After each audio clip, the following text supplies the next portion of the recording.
This is Boston's home for sports. Saga across, they scored. Point a shot, rebound, score. WBZ-FM and HD Boston 98.5, the Sports Hub. Media Group Station. Sports Hub headlines. Well, the new Patriots coaching staff is taking shape, and some of it looks like the old Patriots coaching staff. Mike Vrabel has reportedly hired former Raiders head coach Josh McDaniels as his offensive coordinator after interviewing him yesterday. It'll be his third time working for the franchise. In addition, CBS Sports and others are reporting that the Patriots are targeting Lions offensive line coach and former Tennessee associate head coach Terrell Williams for their defensive coordinator vacancy. As for the Jets, they met with Lions defensive coordinator Aaron Glenn yesterday, and although he left the facility without a deal, an offer has apparently been made to him, and barring a last-minute change of heart, he's expected to take it. A radio report out of Dallas late yesterday indicates an offer could be coming soon for offensive coordinator Brian Schottenheimer.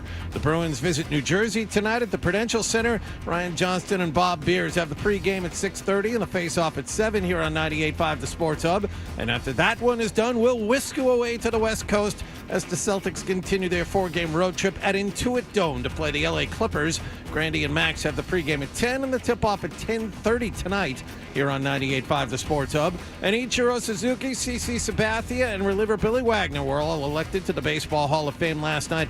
The Red Sox Dustin Pedroia got just under 12% of the vote on his first try. Sports Hub headlines are powered by the commuter rail. Hop on board and hit the slopes, go ice skating, or see a game or a concert at the Garden. Kids 11 and under ride free, and don't forget to ride with $10 weekends. Get tickets with the M-Ticket app. I'm John Wallach at Boston's Home for Sports, 98.5 The Sports Hub. Your next update at 6:30. No matter where you go, you're always connected to Boston sports with the 98.5 The Sports Hub app. Download it wherever you get your apps today. Ladies and gentlemen, I need all of you to stop what you're doing and listen. Toucher. Brett Toucher on Instagram. Follow and see dog humping videos. And Hardy I'm going to withhold sex. on 98.5. Hello. Hey there. Yo. Can we use this for the radio? What? Let me hear you say, oh. Na, na, na, na. Crush me, mommy. Just not enough booty to go around? Say my name. I'm a robot. I'm the son of the post. I'll chase you around a little bit. Wow. Holy smokes. Yeah. Instagram. I want to dip it in, boy. Toucher and Hardy Watch Daddy and Uncle Freddie. Knocking back some fun. Having some fun. on 98.5 The Sports Hub. Let's go. Hey, good morning, everybody. Good morning. It's awesome. Thank you, Gary, who I now follow on Instagram. We are Toucher and Hardy, brought to you by FanDuel Sportsbook. Make every moment more with FanDuel. Town Fair Tire Studios. You can watch us on YouTube. Simply search 98.5 The Sports Hub on YouTube and subscribe. I imagine if that the YouTube channel got 100,000 subscribers. I think it's at 30-some-odd thousand now. Everyone would get a lot off our back a little bit. So could you just subscribe just for the hell of it if you like the show? And it's not for any financial gain on our part. It would just be nice to get people to stop bothering us. Peace and quiet is what we get. Yeah. And in this I understand. I understand why you want YouTube followers. It's good for the station. It's good for the shows. I understand that. And I understand why they want a social media presence. These things make sense. This new guy makes sense to me. So I don't have a problem with this stuff. I'm aware that there's more to it than just being on the conventional radio now. You have to be available in other forums. So anyway, that would be doing a favor, but I guess that's too much to ask. So I'm going to ask him. I don't know if it falls into the realm of digital or not. I'm going to ask him if I can start holding office hours where I'll just stay after the show, 2-3 days a week. Like Hurley, For who has to show up and just sit there. I'm thinking Poor Michael Hurley, and I'm not kidding. 10:30 to noon, Tuesday, Thursday. And then if you want extra access to the show, you can just come in and visit. You just show up for office hours. Is there an office that you can actually sit in? You can use mine. No, I'll just use the room that we meet in after the Oh, no, we have an office. Do we? Yeah. Dan used to use it. Oh, that room. I know where that room is. There Okay. isn't a show office. No, not big enough to fit us, but there is an office. Like if Hardy or you or I like wanted The Office, Yeah. and you really felt like putting pictures of your family up or whatever, you could go ahead and do that. Okay. Like Maz did on his cubicle. Is there like a maniac? Is there room for any shelving in there? Might we be able to kind of modify it a little bit? Well, there was a directive to tape every show for well over a decade onto CD. So if you are looking for a complete CD archive I think of every show, that's what. The reason I bring that up is that's what's in The Office.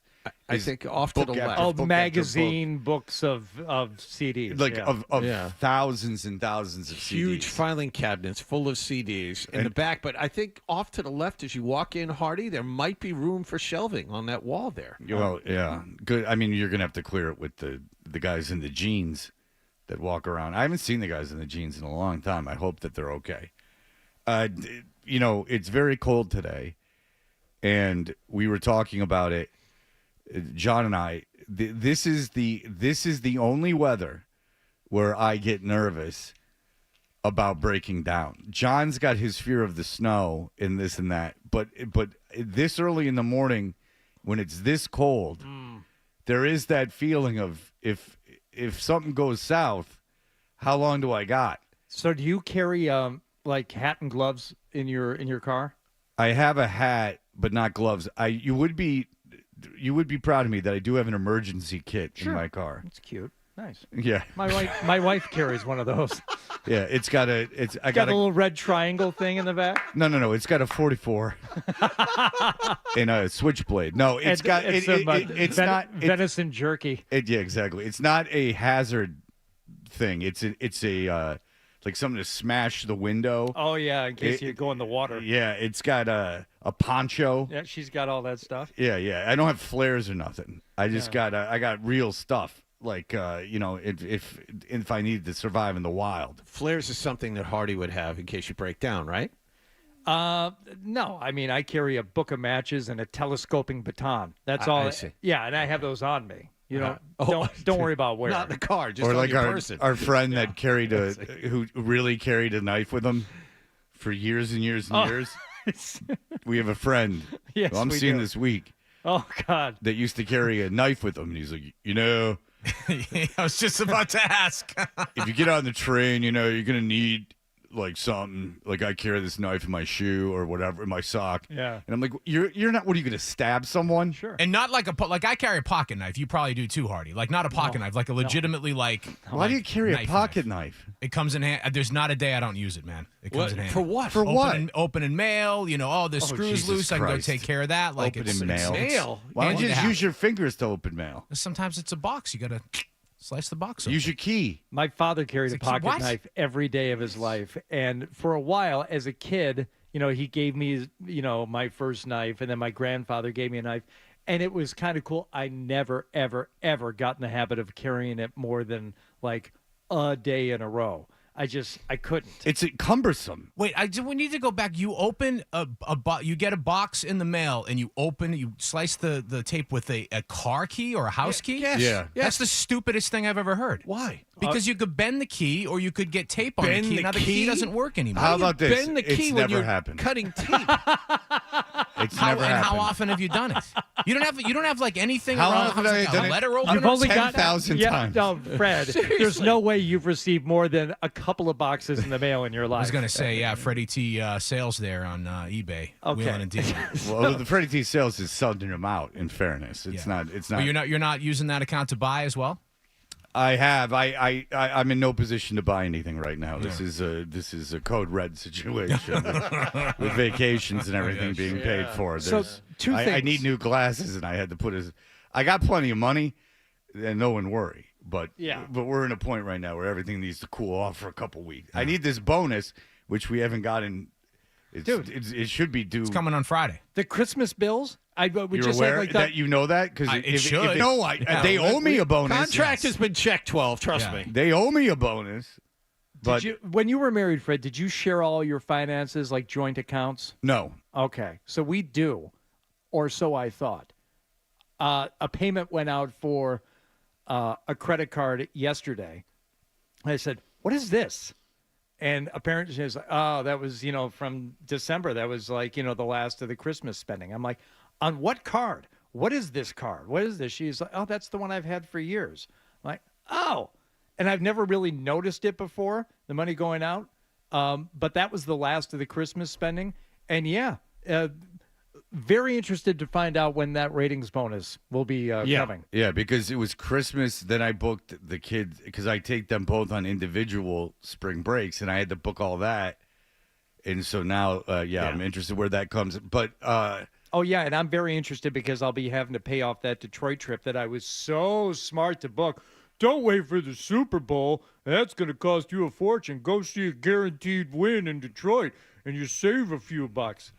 Well, if you would have booked the Super Bowl, you wouldn't be seeing anything. Yeah, but at least I'd get the credit back in either cash or miles. You don't want to have a canceled flight. That's that maneuvering. All that's you're better off having gone to the game. The canceling things and all that, and you would have been stuck with the room. There's no way around the Super Bowl you can just cancel the room. That's one of those things you got to put a deposit down. I was going to stay at the New Orleans YMCA. 4 inches of snow in New Orleans, by the way. Yeah, that's the thing is that Aaron Glenn, is there? People were panicking that Aaron Glenn could go interview for the New Orleans job, and people were like, "You ain't getting into New Orleans." No, they moved everything back by about 3 days. I saw a video this morning of people skating down Bourbon Street because the streets are frozen Just over. Skating on vomit. Yes. Skating on vomit. Frozen vomit. Yep. That's right. That's right.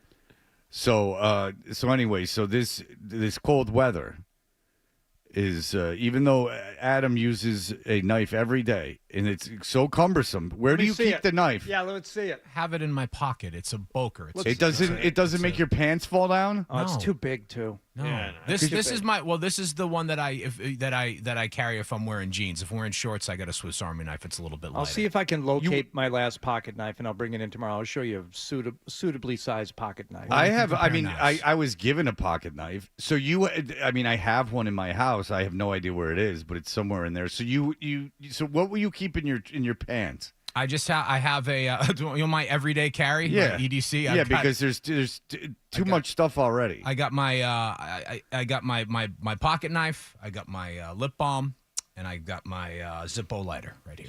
Why the hell do you have a lighter? Because you never know when you need a lighter. I like to light candles around the house. If I'm up north, I'm lighting a fire. I've got Why not just put it in the drawer and take it out? Yeah, why do you need to carry it around? Carry it around. It's that little pocket in your jeans. It's the perfect size for a Zippo lighter. Well, that's for pills. Right Yeah, that's for drugs, man. No, it is. It's for pills. No. That's exactly what The that watch pocket? Yeah, watch pocket. Yeah, that's for pills. Yeah. That little tiny pocket inside the pocket. So that's on the left side, that's and then I got to my carry phone. pills. I'm sorry, that's on the right side. Phone's on the left side. Balances everything out. Because and then you have a wallet in the back. No, I don't carry my wallet in my pants. Oh, that of course not. You need your Zippo. No, Where do you put your wallet? it's in my coat pocket. That's smart. Boy, what the hell's wrong with you? No, is that why you carry a knife in case someone comes What's after wrong the with jacket? me? I open boxes with my car key. That's what's wrong with me. What were you saying, Hardy?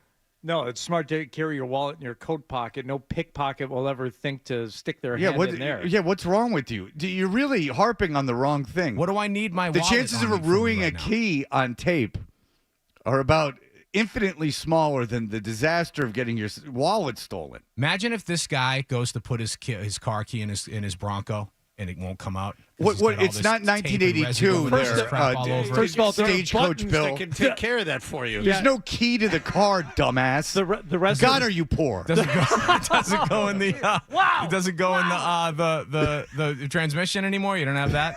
No, Adam. I haven't had that.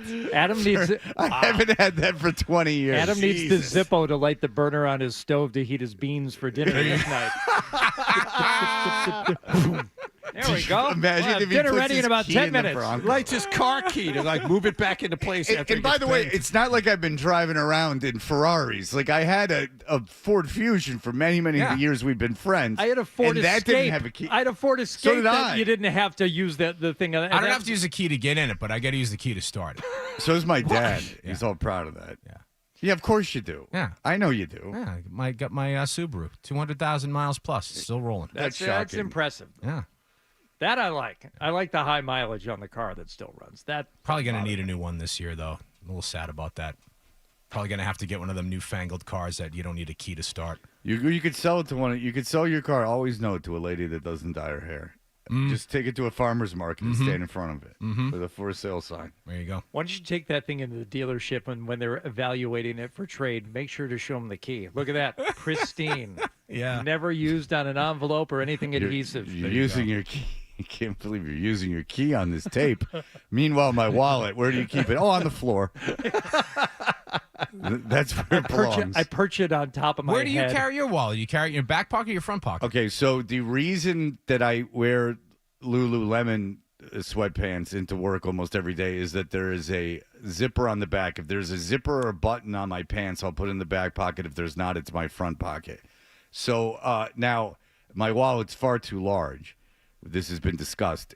I thought it looked cool, so I asked for Christmas, but it was, I thought... You get the Fred Perry wallet, right? Is that the one? Nah, I got a Hugo now? Boss wallet, Oh, okay. but it's very, very thick. And so that is a problem. It's going to do a number on your back, though. That's not good. I'm not joking. Like it's actually not good to carry a big wallet in your. Yes, I understand that. It will not be. It will not be a factor. It's still sitting on. I've zero ass. I've tried to get Fred on board with this. It is, and this isn't like the super expensive. Oh yeah, money sure. clips. The newer style wallets that are kind of a money clip, and you can put a few cards in there. And Ridge makes one of them. And front there's a whole pocket. bunch This of is other the ones, Ridge knockoff. It's like $20 Yeah. on Amazon. Yeah. And please just do that. Front pocket. Don't carry your wallet in your coat. Always pocket. front pocket. But you know the Well, I have a summer wallet, Hardy. It's just a little leather pouch to carry the essentials. That one I carry in my A pants. leather pouch. Yeah, it's. I mean, it's not like it's like the size. It's like a little bit larger. I think we talked about this. It's a little bit larger than a. Oh no, we have not. I definitely would have remembered this. Than a credit card. It fits probably like 3 cards, and then you fold up a little money, and it goes in there. so library card. Yes. The YMCA card. and in his WIC ID. Yeah. That's right. It's a little too far right there. Some people need that, Hardy. Yeah. He doesn't like that. You teased him about the downtrodden. You can't tease him about the food stamps. That's No. too much. It's a bridge too far. Because someone could be listening with the WIC card, and then they're not going to call Adam anymore. They're not going to seek his counsel. All right, Adam. Thank Very you, Fred. good. So A laminated I card of which spaghetti dinners are happening Yeah. in the neighborhood. I'm with you on the carrying the essentials so much so that I rented a car when we were in Detroit. You knew that. And I packed in my suitcase gloves and a hat, which I would never take with me, on a trip. But I'm like, I'm going to be driving around, and if something goes wrong, it's going to be real cold while we're there. And then you show up and you meet, again, as you would meet up with hardy New Englanders. My friend Steve comes down from the Flint area, and he didn't even wear a jacket. Yeah, that was weird. It's like 10 below zero where you were. He wore like a hoodie to the game, and I saw that on the video. The day of the game wasn't terrible. I went out the day of the game during the day without a jacket. But when your friend showed up and it was like in the afternoon and he had come from Flint, like I just was walking out of my hotel. yeah, Like that was a bold statement not to wear a jacket. he doesn't wear one. He's never worn one. My daughter doesn't wear a jacket either. Like she's not outside very often, but she never wears a jacket. She says she doesn't have one. And I said, that can be rectified, but she doesn't want to hear it. All right, well, listen. A lot happened yesterday. The New England Patriots have their offensive coordinator. Baseball has let in 3 incredible stars into their Hall of Fame, one of whom you could ask a pretty knowledgeable baseball fan who he played for, and they couldn't tell you with any certainty. That's what the Hall of Fame is. And I know why. I'll tease it. I know why the Hall of Fame is getting this way. I know what it is, and it's a shame. It's who's writing about baseball now, which are losers. And losers. Are you paying off the tees already? Yeah, I can't stop.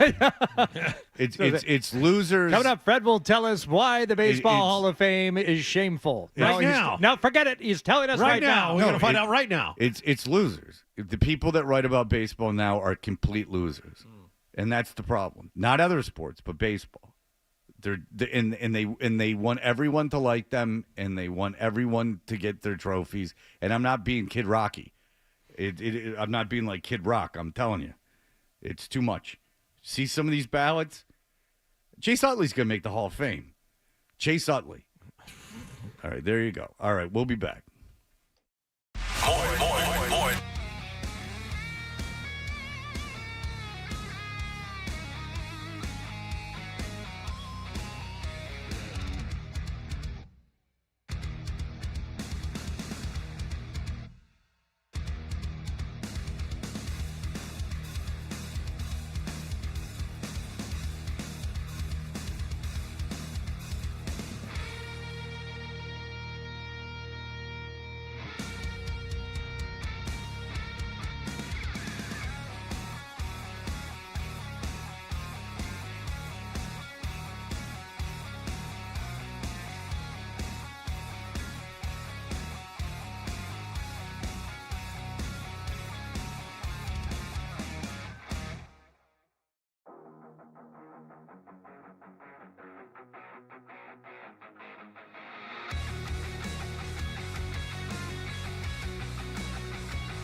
Sports on the Sports Hub.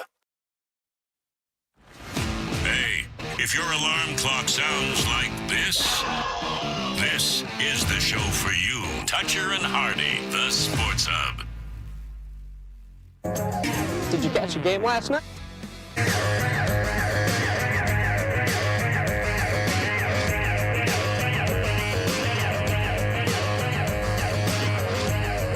Non-stop Hall of Fame debate in here, but that's, I don't think, what people care the most about.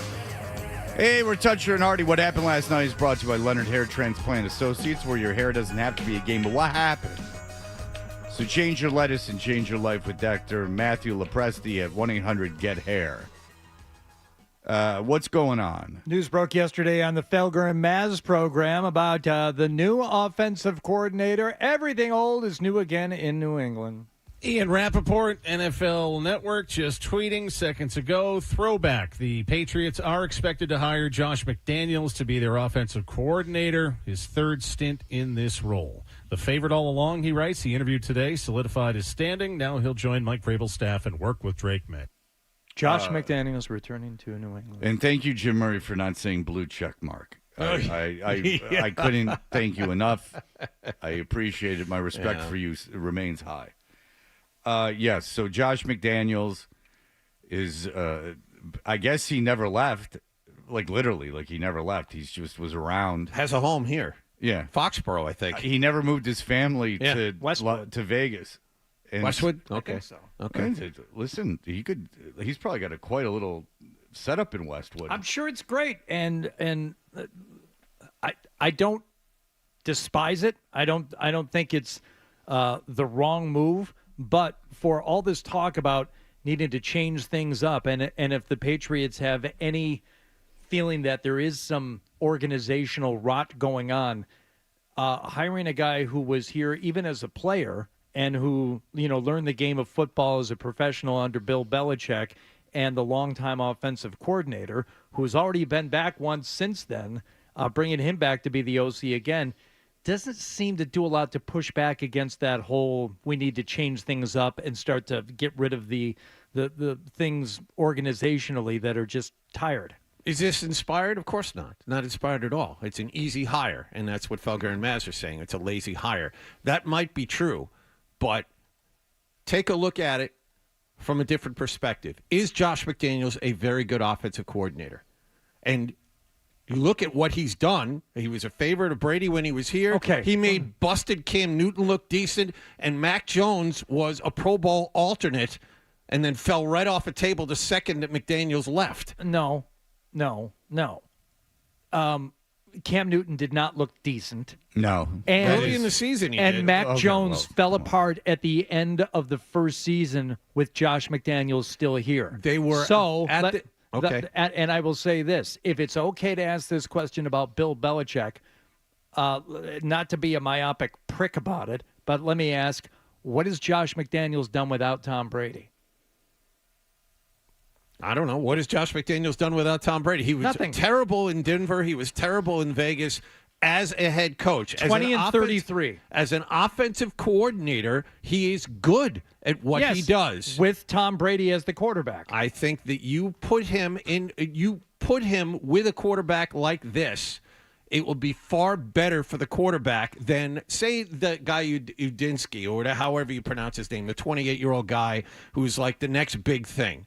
The reason Udinsky would come here would be to work with May, have him succeed, and then leave in 2 years. Okay, that's Josh McDaniels isn't going anywhere. I hate that argument. Why? And you're not the only one who's done it. Is because that means if he's not going to get a job, it means saying that someone's a bad candidate because they're going to be so good they're going to get another job is ludicrous. Like we're going to hire this guy and he's going to be so good at developing Drake May that he's going to go out and get another job. That means he developed Drake May. That means that he ran a tremendous offense. That means that he's had success. And what I know is the best thing for a young quarterback is continuity. He's already on his second offensive coordinator in 2 years. Ask what happened to Josh Allen when Dayball left? I mean, come on. Continuity for a couple years. If you have an offense, if your offensive coordinator gets a head coaching job, that means that he succeeded. That means that he developed the quarterback. Once you're developed, you're developed. Like if an offensive coordinator gets a job 2 years after he takes your job, that means your quarterback is now developed, and now he can move on to the other offensive coordinators. Your quarterback is not an elite quarterback if he needs the same offensive coordinator for the entire expanse of his career. That's a bad argument. Josh McDaniels is probably a fine offensive coordinator. I'm not positive why no one else wanted him ever. I'm not positive. He's apparently not the greatest guy to deal with. He was hated as a head coach, and I understand he's not a head coach. Hated And, very b- much. and by the way, Yeah, but I mean, I guess it's not the greatest personality in the world, according to players. I don't know him. Sure, but in this role, he's proven to be good. No, at what he does. and that is, it is. I can't argue with you, and I can't say that it's going to be a failure, but I can. Certainly, I don't think it's going to be a failure. I don't look. I'm not saying it's going to be a failure, but I will argue and I will push back against the whole. He's a good offensive coordinator. We know this. No, we know he was a good offensive coordinator with Tom Brady. He went to be the OC for St. Louis after he left Denver, and he had Sam Bradford, and I think in his Bradford's second year. And I saw this. Did Bradford get hurt that year? Bradford was coming off the Rookie of the Year. I don't know if he got Bradford hurt. got hurt pretty much every year, but yeah. But they didn't. But they didn't do anything. The offense didn't do anything. I looked it up last night. They averaged like 12 points a game with Josh McDaniels there in St. Louis as the offensive coordinator after he left the head coaching job in Denver. Now, not a lot of time to work with, and he kind of went in there. And when he came back to New England, yeah, so it was okay for a little bit, and then it fell apart when the pressure really, came down on Mac Jones at the end of the season. You need to show something, and they didn't. They fell apart at the end. And I just push back on the whole, we know he can do the job. I don't know that he can. We know that he's not going to be a head coach, and you're right. He's not going to be leaving to take another head coaching job. Correct. So you don't have to worry about that. But to say that he is absolutely bona fide. Or that's a qualification. Like, everyone take a step back. A qualification is you were so bad at coaching that you can't get another head coaching job. That means you're a better candidate than someone who's really good that could get a head coaching job. Logically, we all have to admit makes zero sense. That doesn't make any sense. Because, again, the reason you would get a head coaching job is because you developed the quarterback. So that's, I really just, we have to admit, everyone in society, that's a terrible argument. Just logically, take McDaniels out of it. It doesn't matter who. A plus B does not equal C. That is what I know. And so the Crafts are obviously very comfortable with this. Yeah. They live in comfort. They love comfort.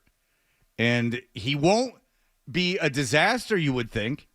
So you got that. I don't think he'll be a disaster. You got a head coach who won't be a disaster, and a offensive coordinator that won't be a disaster. This is the hire that is easy. Yes. It's very, very simple to point at a guy. Oh, we know he worked for us He already before. lives Let's here. bring He's him already back. getting paid. I mean, he's being paid by another guy. Would it surprise you if the Patriots didn't officially give him the offensive coordinator title?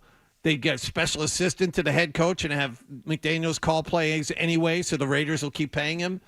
I mean, that's something that the Patriots have done in the past, but I think he will help this quarterback develop. Well, Adam has a point to make, and it's not invalid. Hey. Adam, go ahead. What's up, guys? I think the comp there is Steve Spagnuolo. He was a defensive coordinator for years, beat the Patriots in 07, and then he got the Rams job. He sucked at that. Now he's been a defensive coordinator back and forth with a bunch of teams, but he's been with the Chiefs since 2019. So they won a few Super Bowls. He never took off because nobody wants him. I think Josh is like that. I don't really like him. I'd rather have someone new, but I think that's a comp. But because I was going to say, but like there was Dick LeBeau and the guy in Washington. No, in Philadelphia. Fangio. There's something about being a defensive coordinator, I think, that's different than being an offensive coordinator. Doesn't it seem like defensive coordinators generally can be like older, and that doesn't, the evolution isn't as fast as offense. This could be unfair, but like I think Fangio's like an old guy, Spagnola's an old guy, Dick LeBeau was around forever. Offensive coordinator seems like more like a young man's game, and I'm not saying McDaniels is old by any stretch of the imagination. Ladies. As ladies, he's still very vibrant and can get an erection all on his own, I would imagine. But the maturity to thrust properly. But the improper thrusting really is the bane of a young virile man's existence. Exactly, because they no hip game, right? But it does seem like offensive coordinators, the evolution of it it's like more of a young man's game. Just in terms of the position. Well, it would make sense then if when you turn to a certain expert why he thinks that Josh McDaniels, who is 48 years old, not necessarily what you would call a young offensive coordinator, the decision was made to hire a not necessarily super youthful guy. What does our expert have to say? I hope it's really Vrabel's call and not the Kraft's call. It's a Kraft call. It's clear. It's an obvious Kraft call. Obvious. Why do you say that? Because Josh McDaniels is a Robert Kraft guy, and we've had enough reporting questioning whether Vrabel would even consider Josh McDaniels to run whatever offense he wants. Yeah. It's a lot like Don Morocco and Tito Martinez. There was a lot of behind-the-scenes posturing by Bobby the Brain Heenan. Danny, go ahead. Hey, Fred. Just I want to make a comment about the Patriots there and that hiring there. I don't care who you put in charge over there for the offense. If they don't get a couple receivers and an offensive line, it's going to be a failure. So this guy coming back in. That goes without saying. Yeah, you need guys to play. Yeah. Did you hear the ESPN theory that they would trade for Tyreek Hill? I saw that, yes. Well, that would be a disaster. So a guy who is disgruntled in the young McDaniel offense with that zooming all around, the guy that was destructive and that is old and a problem, bring him in to mentor a young team, to be the veteran, to be like the captain of this team.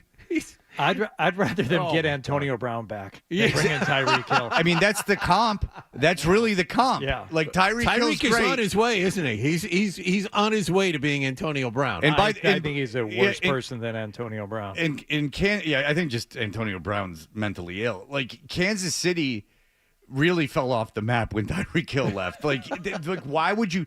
They're like, if they whiff on T. Higgins, then trade for. So you're going to give up assets to get Tyreek Hill in here to shoot his way out right away? And I'd like to see him and McDaniels coexist at this stage in everyone's career. No way. No. I mean, look, this is a test for McDaniels. There's no Belichick to rest your reputation on. There's no Brady to Brady was self-motivating. There's none of that stuff. Obviously, he's got bona fides. It's an uninspired hire, and just some of the arguments for it are not logical. But look, we'll see. It's not a head scratcher. No, it's not a bad hire. It's a lazy hire. Yeah, it shows you that it's uninspired. It shows you that the guy in charge will never change. He's not going to try anything new until he passes away or sells the team. So, I mean, this is the way it's going to be run. He was given a great opportunity to wipe the slate clean and didn't do anything close to that. Yeah, he brought in, I like that guy, and I like that guy, and I want both of them here. The relationships continue to trump just about everything else. Exactly right. Yeah, and exactly I wonder why he was just, and the more that this hiring cycle goes on, I'm wondering why he was so hyper-focused on Vrabel. I mean, it's that comfort. Right? I still think Vrabel was the best candidate out there, though. I don't know.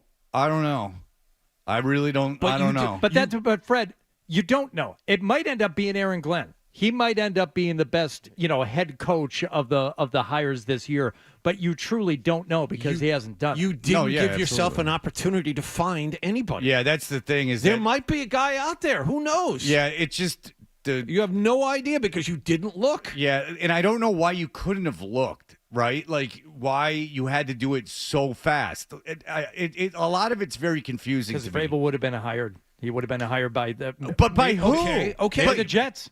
No. The Jets. I think the Jets.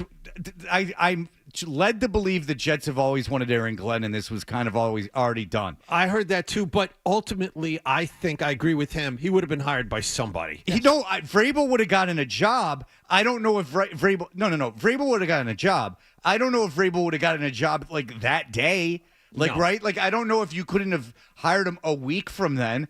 You know what I'm saying? I don't know why it had to be done that early in the process. Well, I'll add one more thing in here.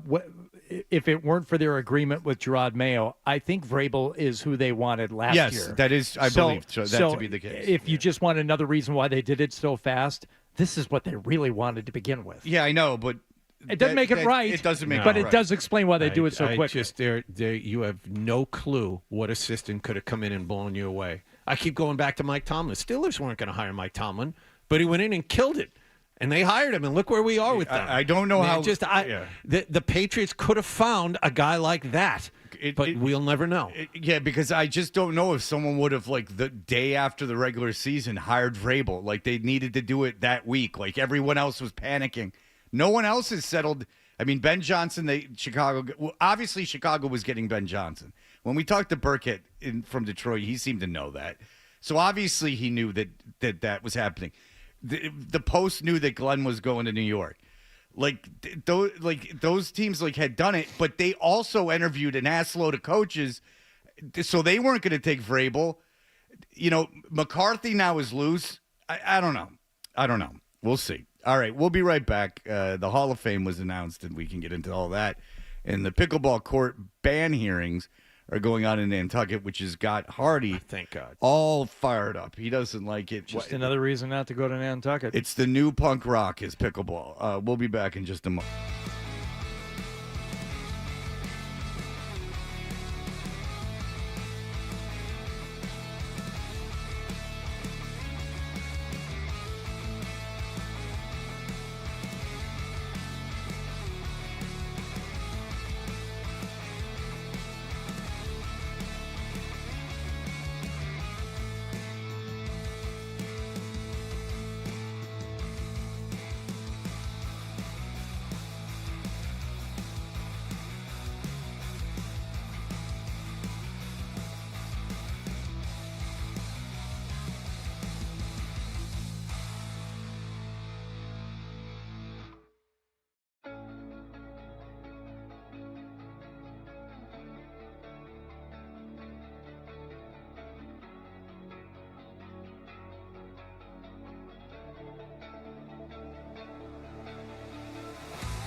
never wrong. Right here. Is that Dutcher or is that Hardy? Kinda looks like a poodle. It's an effing poodle, dumbass. The Sports Hub. More with FanDuel.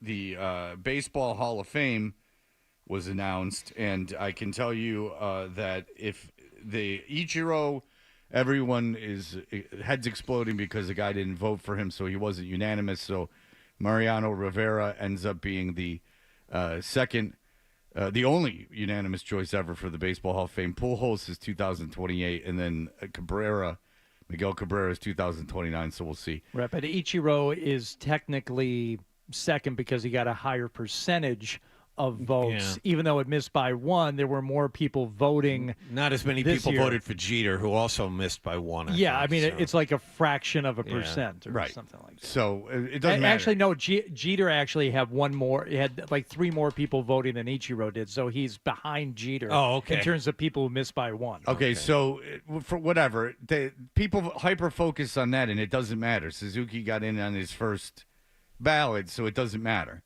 It doesn't matter to anyone. And Sabathia got in, and Billy Wagner, the great Billy Wagner. Yes.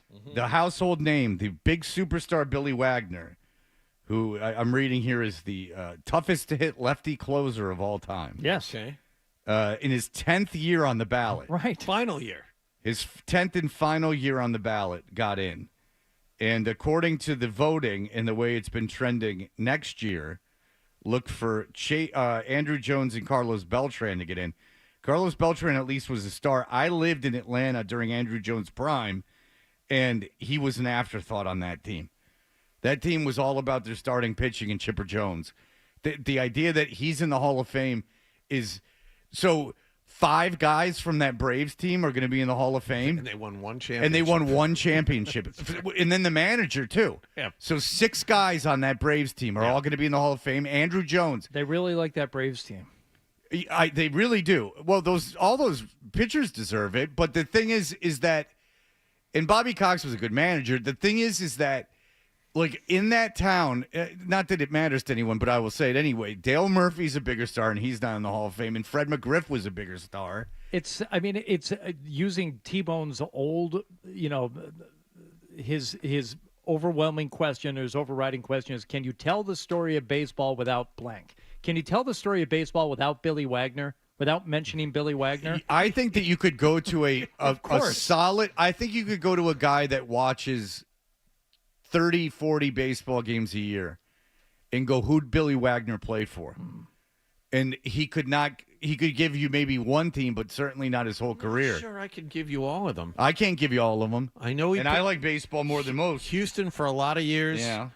San Diego was the big team. That's the one I remember. I thought that was Trevor Hoffman. No, that's Hoffman. See, I just proved I think your you're point. getting Trevor Hoffman I just mixed proved your up point with right there. Billy Wagner was you're Houston. absolutely right. You're absolutely right. So It's Wagner was Trevor with Hoffman. Houston for a lot of years. I know he was here Yeah. for one Well, I year. didn't know that. I know he was with the Mets. Yeah, I don't. Well, then, so you know. No, I don't. There's another team in there. I'm Mets forgetting. for 3 years. He is with the Red Sox for a year in 2009. Yeah. I mean, and he was a trade. And I was here when they got Billy Wagner, and it was really something. I mean, it's all we could talk about. How could you The forget? Sports Hub was on the air, and That's I mean, right. Thank God, because that's what really put us on the map was the Wagner trade. And so, what the problem is that baseball writers are huge losers, and that is really what the problem is. Is that I've read these guys and why they voted for people. The whole thing. The only one from the Globe that had a reasonable ballot was Shaughnessy, and he voted for 2 guys. Everyone else votes for 10 guys. Because they want everyone to like them, and they rhapsodize about their youth. It's a sign of, like, looking that back that fondly on your past is a sign that things have gone off the rails in your present. That you feel the need that, by the way, it's trending. Chase Utley is going to make the Hall of Fame. 40% this year. Yeah, and, like, the way he's moving is that, like, he's not going to make it next year. Andrew Jones and Beltran will make it next year. But he might be the Billy Wagner who makes it in year 8, 9, or 10. That is what they say. Yeah. John, was this his first year? At least was this his first year on the ballot? Second. Okay. Second year. Second year, and he got 39%, or close to, let's just say 40% of the vote. 40% of the vote. So 4 out of 10 baseball writers think Chase Utley His career would not be complete without being in the Baseball Hall of Fame. The great star Chase Utley, who's a bigger star than Wagner, though. One quick thing, because I know we're up against a break. Dustin Pedroia, 12% in his first year. Dustin Pedroia, not a Hall of Famer. No, he will not make. Not a Hall of Famer. A very good second baseman. Well, what was Wagner's percentage of the vote in his first year? Higher, I think. Pedroia, according to the people I've been reading, will not make the Hall of Fame. No, he's not. He was great here. People love him here.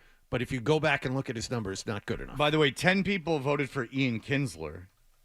9 people voted for Russell Martin. All of these people have been eliminated from future ballots. Yes, 7 people voted for Brian McCann, the great Brian McCann. Wagner received 10.5% of the vote in his first year on the ballot. Yeah, apparently Pedroia is not going to make it. Less than Pedroia. No, apparently Pedroia is not going to make it. That's what people are saying. Dusty. Adam Jones got. Adam Tells Jones a good got story. 3 votes. He Going does. to Cooperstown. No. Oh, and David Wright, there's a chance they're saying. I don't know. All right. A lot of people voted for David Wright. David Wright. Really? Yeah. 8%. Maybe I'm wrong. I don't know. A lot of people. He David was Wright's a Met. second year on the ballot. It got 8% that he's going in. I don't know. All right. What do you need to stay in? You need 5% or better Okay. to get in. So Torrey Hunter and his 5.1% is going to be back next year. I think Torrey Hunter was a bigger star than Billy Wagner. I mean, it's just I don't think Torrey Hunter has any business being in the Hall of Fame. But if you ask people who Torrey Hunter was, they'll know more than Billy Wagner. I think the difference is Wagner threw left-handed. If he was a right-handed reliever, he wouldn't have gotten in. That's what I think. He was a dominant left-hand reliever. That sets him apart from everybody else. Well, it's an advantage to be left-handed. Well, that's my point. If he was a right-handed guy who threw 100, that's one thing. But if he's a lefty who throws 100 and lasts as long as he did, okay. But that'd be putting a guy in the Basketball Hall of Fame because he had the same stats as a guy that was 6'2", but he was 6'10". But that's the only reason I can think of why Wagner got elected.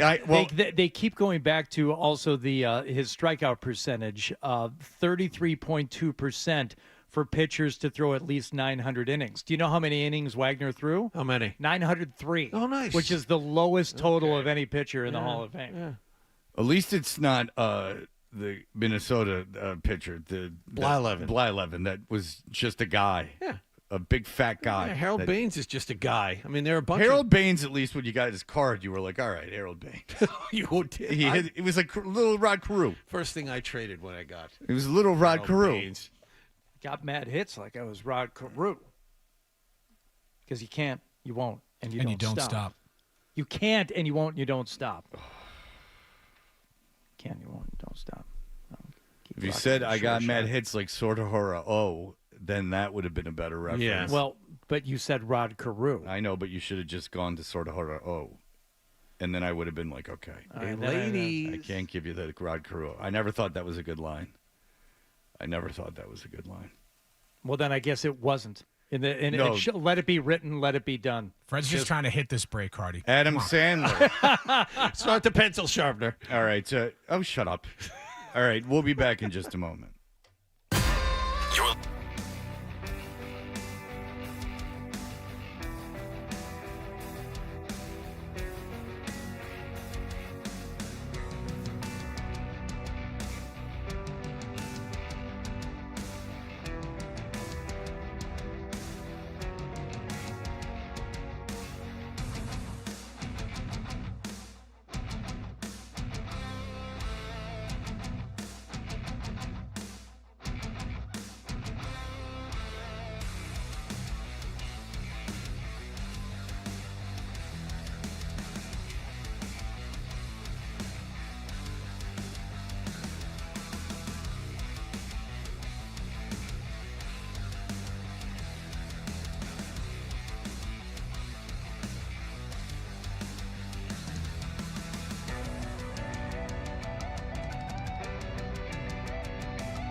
Coaching staff under Mike Vrabel. Josh McDaniels will apparently be coming back to Foxborough for a third time. He'll be Vrabel's offensive coordinator after another failed head coaching stint, this time with the Raiders.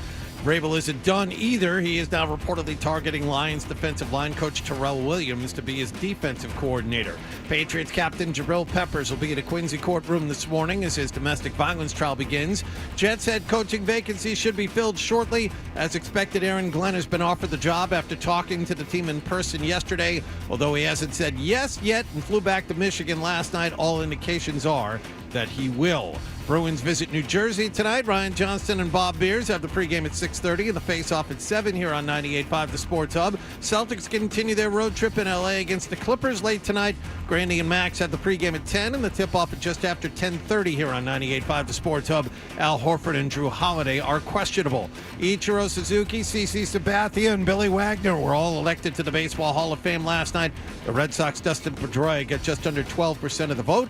And at the Australian Open tennis tournament, American Ben Shelton won last night to reach the men's semifinals along with Novak Djokovic and this morning top seed Jannik Sinner. Sports Hub headlines are brought to you by Game Day Men's Health. Suffering from low T? Game Day Men's Health can help with a free and quick T-level test. Search GameDayMen'sHealth.com today to find the location near you. Game Day Men's Health, because every day should feel like game day. I'm John Wallach at Boston's Home for Sports, 98.5 The Sports Hub. Your next update at 7:30. When Patriots news breaks, Patriots are expected to hire Josh McDaniels. we've got the details The interview today solidified his standing. Now he'll join Mike Vrabel's staff. and the analysis. I hope that they cater this towards Drake May. For breaking sports news, we've got you covered. 98.5 The Sports Hub. Hey, listen, if you've got to go, we understand, but make sure you bring the Sports Hub app with you so you can hear more of Toucher and Hardy That's what I want on my tombstone. on the Sports Hub. Hey, we are Toucher and Hardy, brought to you by FanDuel Sportsbook. Make every moment more with FanDuel. Watch us on YouTube. You can do it live and participate in a very mean chat, from what I'm told. But if you want to do the chat, you got to be live because the chat doesn't repeat itself. We don't need that. But if you subscribe to 98.5, the Sports Hub on YouTube, it will get a lot of people off our back for the time being. All right, so here's the deal. Yesterday, I've had some plumbing problems in my basement. I have a furnished basement that I use as... Furnished or finished? Furnished and finished. Nice. And it's kind of like a rec room. Rumpus room? Rumpus room. It's where me and the kids watch our TV. If I have a young woman of the night over, I will take them into the living room. A sex worker? Well, or a girlfriend experience. That Interesting. okay. Instead of dinner, I'll just give them the cash. Okay, you said woman of the night, so I didn't know. Yeah. I mean, it's nothing. Costs more for the GFE, I think. Well, you get the kiss. And so, I'm just kidding.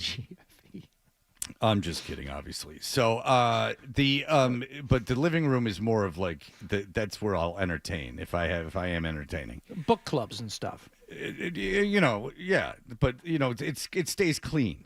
Right. But the plumbing, as you know, Hardy, and I would imagine that you're very familiar with, in a basement situation requires a lot of pumps and stuff to Gravity, Fred, it's a bitch. Right.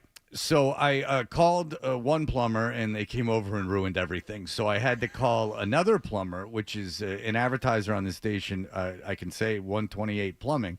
Hardy had suggested them. So yesterday I am taking a nap, and I know 128 Plumbing's supposed to come at some point, and they're going to call me. And the phone starts vibrating, and I see it's Hardy, and I see Hardy has called me, and I call him back, and he goes, Fred. And I go, yeah. He goes, 128's looking for you.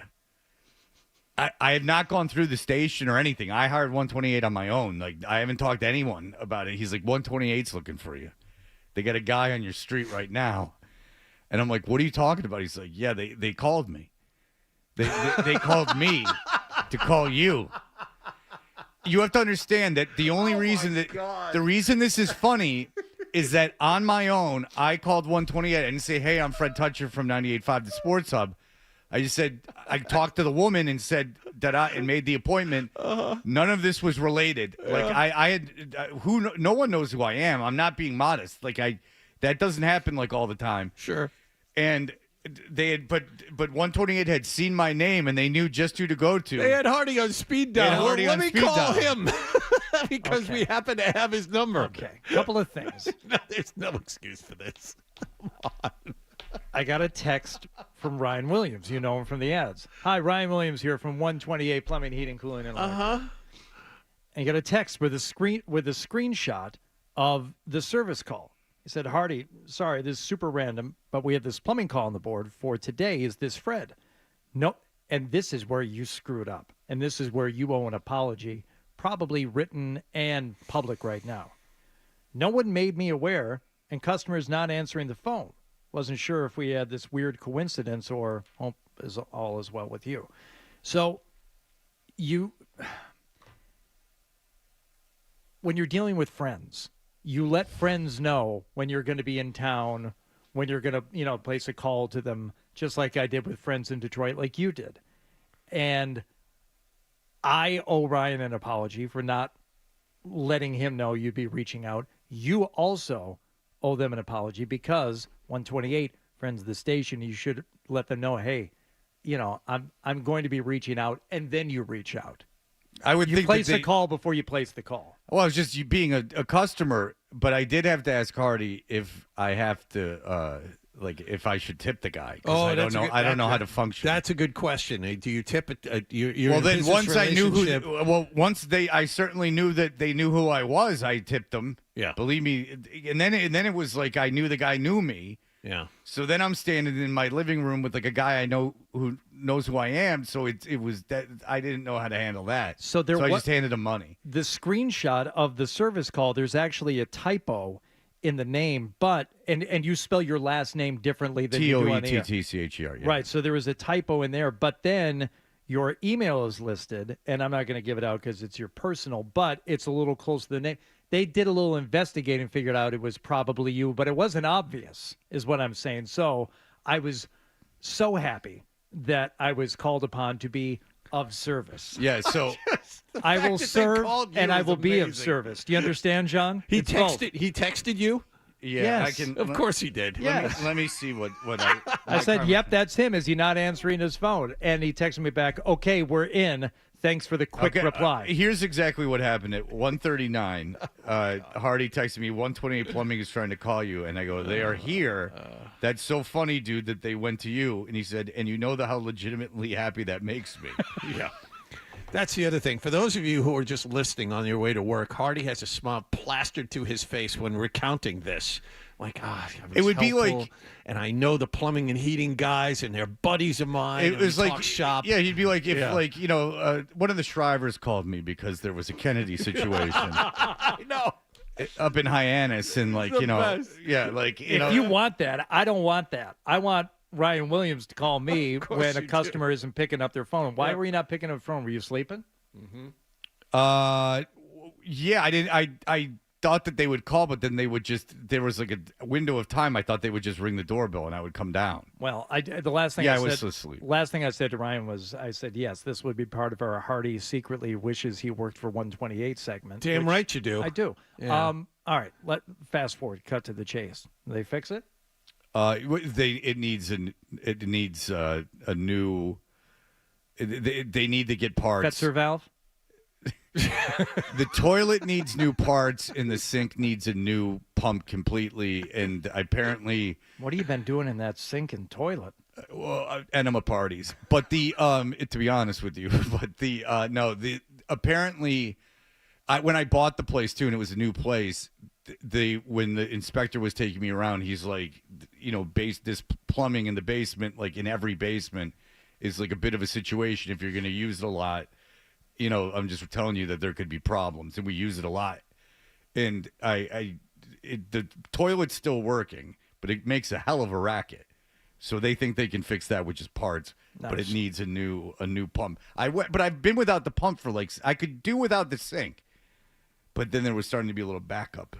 So then I had to They're going to take care of all that stuff. A couple of parts, and then they're going to set you plumb free. Well, listen. No pun intended. They comped me the visit. Wow. And that was the power of Hardy. I did tip the guy. I tipped the guy 40 simoleons. I don't think that's the power of anything. I think that's how they operate. It's like they come out and it's like, hey, we're gonna fix this eventually, but they're not gonna charge you anything until it's fixed. I think that there's an $89 charge maybe to fix it. I was hoping that they'd waive something. End. I don't know. You should pay them extra. Whatever the bill is, you just pay I them. gave the guy cash money. No, they made that transaction. Just pay twice the invoice. That's the smart thing to do. You just then you're friends. Double up. Yeah, then they're friends. It's like a GFE experience. You just pay them double. I told you. You get to kiss them. Cost you extra. It all comes back to that. All right. We have 5 minutes. Tony Maz. Do I have this? Yes, I do. Tony Maz, Felger and Maz did the show on Monday. It was Martin Luther King Day. They came on and they were good enough to do the show for 4 hours. And Maserati came on and said this. I'm generally, I'm up at this time anyway, so my energy level for the most part is pretty good. You guys think I'm horny in the afternoon? You don't know the half of it. Is he? What's the deal? And I'm not being cute. Is the thing like Maz has always got an erection or something? Well, a naughty Maserati. It's like it's like a whole thing. No, but is horny like a dumb thing, or is horny like he's horny like to get laid? I think Maz appreciates attractive people. No, if that's what he's referring to. No, I think it's horny for sports. I think he's using it as a he's synonym all for horned worked up for sports. Yeah, getting all lathered up. That's what I think it means. Yeah, I think you're right, John. No, I think I'd like it to be the other thing, but I don't think it is. Physically, sexually horny, I think is what he means. It would be better. I think that's what he means. Okay, good. All right, good. I'm glad he's sexually horny. Especially, maybe he's taking testosterone. Jesus. Maz, is this interrupting your snow blowing time, though? Yes, absolutely, 100%. This was the highlight of my day, was getting up and doing that driveway. So I'm pumped up to get home and do my driveway. That's what it is. Jeez. I'm serious. I'm not joking. Not to sound like Francesa, tell you he's a Picasso with his snowblower machine. But I like snow blowing, and I am brilliant at it. If it were an Olympic sport, I'd be in contention for one of the 3 medals all the time. What makes a good snowblower, Maz? What makes a good snowblower? Yes. Aaron's. No. What makes you... Walked right into it. You would think Felger would know better. Not who. Yeah. Just listen. If you advertise on this station... You get your extra. Any excuse. 128 plumbing Good and for errands. Maz. Everyone's going crazy. Boston Lawnmower. We'll list them all. Yeah, Good absolutely. What makes you a good snowblower? Like what makes one a good? Look at Felger indulging him. This is real morning stuff. This is first. Was this the first segment? Yeah. Okay. First segment. All right. Snowblower. Oh, tactically speaking, I'm like Belichick. I have an unbelievable game plan every time I go out there. It's knowing the angles, right? Yeah. Yeah. For example, if you have a long, wide driveway, the question then becomes, which side do you blow the snow to? In my case, like at my father's house would be that way. No, you're laughing, Murray. My driveway. I want this. Yeah, my driveway is narrow enough where I can start on one side and blow all the snow to the other side, which is where the trees are. And if you go get yourself an Aaron snow thrower like the one I have, it has the power to shoot it across the entire driveway. I also clear off. It's the Peter North of snowblowers. The hockey rink I have in the backyard, and I have a little smaller machine. Why are you laughing? Because it's just so... keep going. Keep going. So I have a little more like portable machine that I would say is kind of a cross between a... All right, okay, so suffice it. Do I need to play more, or what am I doing here? Ryan says the very end. Okay. Snow blower and a snow shovel that I put on the rink, and again, go right down the middle. But in any case... I mean, if they let me do the whole street, I'll do the whole street. So, Maz, you haven't had, this is like the first time you've probably brought it out in 3 years? I used it the other day just because I was so itching to get out there. I figured for a couple of inches of dust it was worth it. But no, I did. I used it the other. You guys think I'm joking about this? Years ago, there was a guy in town who used to do, he is a contractor, but he also does some snow blowing on the side. They were looking for drivers in town to go out and drive the plows. And I said, dude, I'm in if you pay me. Did he take a look at your work and he say, oh, you got it, kid? Yeah, and then he said, well, you know what? We need guys to run snowblowing machines down at the Shaw's at the Stop and Shop early in the morning if you want to come down here. And I said, tell me the number and we'll talk. Would you, in all seriousness, you Hardy. couldn't do it in the morning, but if you were still doing middays and there was an opportunity to get paid to do snowblowing, in all seriousness, no shtick. If there was an opportunity and a guy like personally came to you, like one of your friends, quote unquote friends, that had a landscaping company, was like, look, I need someone to come down and do this commercial job at like 6 a.m. It's like an hour-long job. Oh, yeah. Yes. You would do it. Yes. And you would I'd have trouble accepting the money for it, but I would do it. Right. And what would be the thrill of that? Would it be using like a big machine? A job well done. For the same reason I like snow throwing, for the same reason I like cutting the grass. You get done with it. There's a satisfaction of looking back and saying, there's a job that you can tell. It's not like, unloading the dishwasher where everything looks the same afterward. There's, zero satisfaction in that. A clean driveway, a freshly cut lawn, anything like that. Boom, you look back and I did it. Can I ask you a question? Why does the driveway, like on a day like what the snow we just had, have to be shoveled? Like, I didn't shovel my driveway and it's fine. I'm not responsible for the sidewalk, I'll have you know. But I didn't, and the people that live in the shared wall, because I'm divorced, the people, and that's a law, you have to have a shared wall. Sure, You're not allowed your own. Right. But they have someone come and plow their thing, but they don't even touch my side, which I understand. The guy doesn't want to do it. It's not his responsibility. But I can drive on it perfectly fine. Do you walk your dog down the driveway when you go for walks? Yeah. Does it get slippery in the ice pack from the tire marks and all that stuff? That would drive me nuts. I can avoid the tire tracks. They're only 6 inches. So you walk in the snow instead. In the couple inches of snow, yeah. Yeah. What is the mark where you'll begin to remove snow? How deep if it's does it have like, to be? I guess over my shoe. Like if it was encompass my ankle, then I would have to think about shoveling. So 4 or 5 inches of snow. Yeah, let's say 5-6 inches. I can't stand the frozen tire tracks. I don't like walking on them. I don't like other people. It's a walking visual on them. thing. It's visual and it's safety too, though. I mean, that's seriously that if you're walking up and down the driveway to get the mail or to walk the dog or people are coming to the house, then yes, it's a safety issue. Are people going to just eat it because there's snow? Yeah. What if? But wouldn't there still be ice? No, it's not snow. It's ice. It's packed snow that turns to ice. Yeah, but there could still be ice even if you snow blow. Do you salt it on a regular basis? Listen to me. When I get done clearing snow from the driveway, yeah, as long as there's any type of sun out that day, as cold as it was. The guy who we had on yesterday for what you're shoveling with, he said you could eat off that thing. He wasn't lying. There was no ice left. There's nothing. I get out there with smaller tools and chip away at the ice, and I remove anything that's insulating the ice so that the sun hits it, it melts a little bit, and you chip away until it's gone. There's nothing. There's nothing left on the driveway but asphalt. You mean that's this it. guy? This guy? Yeah, you know what? Actually, I got to go. Yes, that guy. That guy. I can't take the call because we don't have time. Let's just real quick. I'll do it. Matt, go ahead. Hey, Hardy, do you have I've got like a camera on my garage that points at the driveway, and I've got this weird thing where when I'm done, like when I was done snowblowing the other day, I have to go back and like watch the video and watch it go from fully packed to completely empty.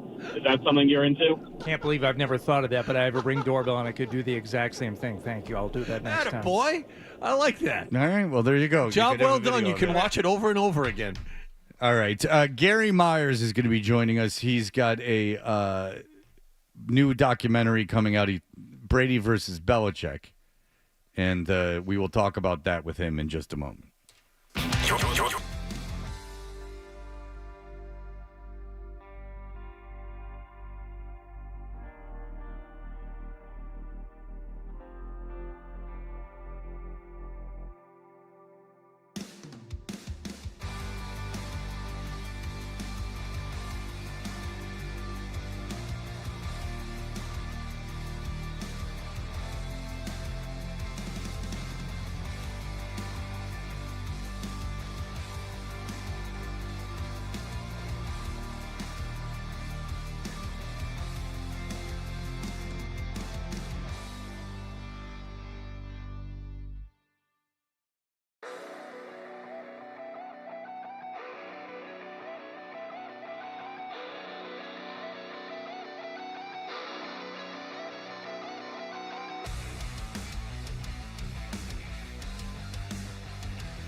Sports Hub.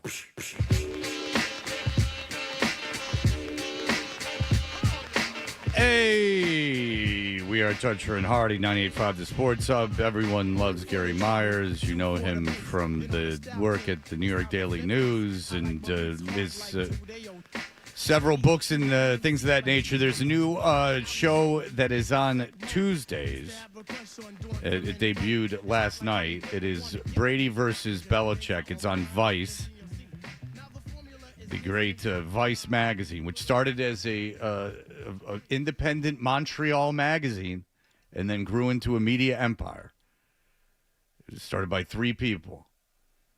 Vice used to be the greatest, that magazine.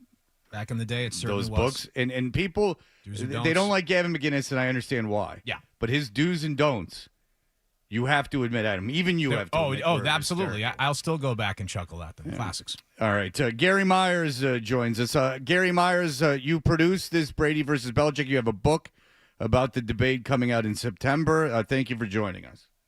Good morning, guys. How you doing? We are doing well. All right. So give us an encapsulation of what this series is all about. It is hosted by Mad Dog. I've seen several luminaries from Boston sports that don't include any of us. Tell us how you put this all together. Well, I have some partners that I'm working with on documentary ideas, and about a year ago, we were having this conversation, and it just kind of hit me all of a sudden that this is like the greatest unanswered question in NFL history. Everybody's got an opinion on it, but there's no definitive answer. Who gets the majority of the credit, Brady or Belichick? So, we went out and we sold it to Vice TV. It debuted last night. It's 3 one-hour episodes. Next Tuesday is episode 2. Last night was about making the case for Brady. Episode 2 will be making the case for Belichick. And then episode 3, we kind of draw the conclusion. And within that episode is just a great roundtable that we had that Mad Dog hosted with Devin McCourty, who obviously played for Belichick in New England, Carl Banks, who played for Belichick when he was the defensive coordinator with the Giants, and then Peter King, who covered the NFL almost as long as me, which means he's pretty old. And I think it's really a fascinating series. Lots of interviews with players, media people who know what they're talking about. I think it's pretty compelling television. Yeah, and I love Mad Dog. He's the greatest, and what a guy to get. He loves this stuff, obviously, if you listen to his show, so what a guy to host it. I know you, and I like the way you frame it. You do the first episode is the case for Brady, the second episode is the case for Belichick, and then finally the discussion. I don't want you to give anything away because I want to talk to you as someone who hasn't seen any of this because I don't want to give anything away to the audience. But okay, I have a feeling. Tell me if I'm wrong. That Carl Banks more on the side of Belichick than people that were on the Patriots. Well, let's just say that Carl loved playing for Belichick, and they've maintained a very close friendship over the years. I think Carl is very objective in his analysis of it. I honestly, we did so many interviews. I don't want to make it. I just don't exactly remember. Like if Carl had to give a percentage, exactly what he said. But I do want to say this, that I know once Brady went to Tampa and won a Super Bowl, everybody drew the conclusion, oh, that just proves that in the 20 years together, it was all Brady, because look what he did without Belichick, and Belichick flopped without Brady, and he was bad with him, before New England and in his first year in New England when Bledsoe. So that just proves if Brady won without Belichick, then he's got to be the guy who, we say is mostly responsible. I have a strong feeling about this, that their years together is what we should base this on, that what they did apart is really irrelevant to the argument, because Belichick was incredibly important to Brady at the beginning of his career, just drafting him, keeping him as a 4-string quarterback, sticking with him when Drew was healthy.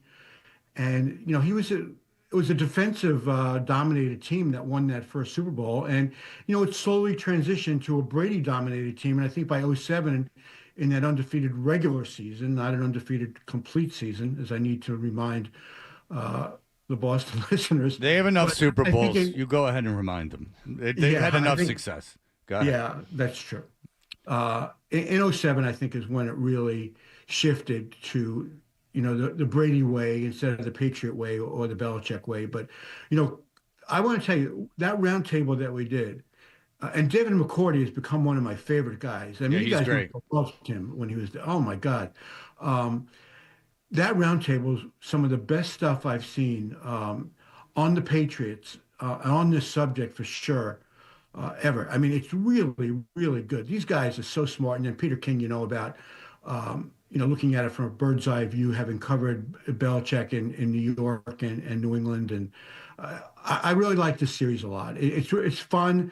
It's fast moving. Obviously, that Mad Dog brings a lot of energy to it. Is there anyone that particularly surprised you where you would have thought going in what they had to say was certainly going to lean toward one or the other, whether it's Rob Gronkowski, who famously had run-ins with Bill and then joined Tom in Tampa. Either him or anyone else who made more of a case going the other way than what you anticipated? Yeah, I mean, it was everybody's Boston's favorite writer, Dan Shaughnessy, and I mean that sincerely.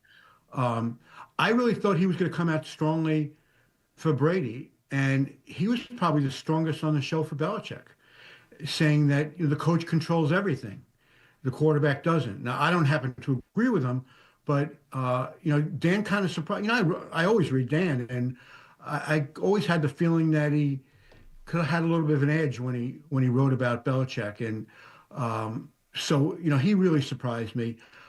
We just interviewed. So what was a gold mine for us was Brady's Hall of Fame ceremony, Patriots Hall of Fame ceremony last June, because we probably got about 10 to 15 players setting up at the hotel right next to the stadium, and we got a lot of interviews done that day, and then guys like Bob Costas was great, and Mike Greenberg was terrific, and Dave Rothenberg, who is like my number one partner on this, and he works for the ESPN radio station in New York. He was great, and Fred Gaudelli. I thought that was one of the ideas that I had to bring into interview, because Fred was and still is very involved with Sunday Night Football, with Thursday Night Football, and was around the Patriots all those years, and sat in on all those meetings with Brady and Belichick. So he brings a great perspective to this. All right, Gary. So, Belichick deserves a ton of credit regardless, just logically, because, like you said, keeping Brady around, there was a lot of pressure on him to put Bledsoe high paid first overall pick. Keeping Brady as the starter was very controversial. I wasn't here yet, but I mean, even I'm aware of that. How many, when you look at this, what always fascinated me about this is how many guys do you think had the potential not to be Brady, but had the potential to be very, very good NFL quarterbacks that just didn't get the chance because the coach didn't have the wherewithal or the guts to give him the opportunity? Do you think that happens? Like, if Brady gets drafted by another team, perhaps do none of us remember Tom Brady's name? Yeah, I think that's a great question. If I can just mention, you mentioned it earlier, Fred, that I have a book coming out on this in September, Brady versus Belichick, the Dynasty Debate. And in it, I do dedicate a chapter to what would have happened to these guys if they didn't have each other.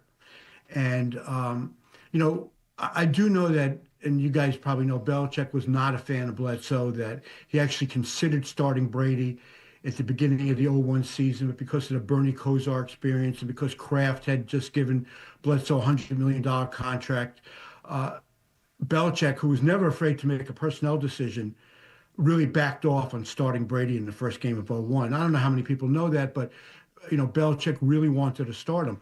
Now, as far as Brady is concerned, we all know he was the 7th quarterback picked in that draft. He was the 7th player picked by the Patriots in that draft. I give all the credit to Dick Rabine, the late quarterback coach of the Patriots, who was the one really pushed for Belichick to draft Brady. But what we don't know is what would have happened to some of those other teams that actually did take quarterbacks, took Brady instead. Think about Cleveland, who took Spurgeon Wynn. Cleveland is a burial ground for quarterbacks and coaches. Some of these other, the Saints took a quarterback. What happens if Brady didn't show enough in training camp to make it as a third-team quarterback, or in the case of the Patriots, a fourth-team quarterback? What happened if Belichick said, I'm going to try to sneak through this guy through waivers and get him on the practice squad, and he got claimed by another team, and we never heard from him again? I mean, it was the perfect storm for both of these guys that they came into each other's lives. And I think it's very possible, given the history of the league and the history of 6, 7 round quarterbacks, that, if Brady wound up in a situation with not a coach like Belichick who was willing to keep him around, and not with an organization that at the time had a great quarterback coach, a really good offensive coordinator in Charlie Weiss, followed by a really good offensive coordinator in Josh McDaniels. If he didn't get himself into that situation, again, we may never have heard of Brady again. On the other hand, his skills were so great and his mental toughness and intensity were off the charts that maybe he would have asserted himself with another team. It's obviously just a question, that we don't have the answer to. And, unfortunately for the Patriots, we never had to find out. Yeah, and it was Brady's career was like forged in fire because Lloyd Carr at Michigan, Drew Henson, and Brady was a starter, and then taking that away, and Henson was the big recruit. So it's like all of this adversity, because even his college coach, because if you think about it, even his college coach was iffy on starting him. And then, you get into the pros, and immediately Belichick sees that potential in Brady. It's something else. Well, listen, it's a great debate, a great show. It's on Vice TV. It's Brady. The case it's Brady versus Belichick. First one's out, the case for Tom Brady. The next one's on Tuesday. The final one is the Tuesday following that. Gary's new book, Brady versus Belichick: The Dynasty Debate, is out. It early on sale too, even before it was done. Early on sale, it's out. Yeah, that's right. I'm actually still writing it. It's coming out in September. Yes, and, there you go. Yeah, I think it's a great subject, and I do want to say this: I am shocked that Belichick is not coaching it with all the openings that were this year. I think he jumped too soon to go to North Carolina, and I think he would have got one of these jobs if he had stuck around.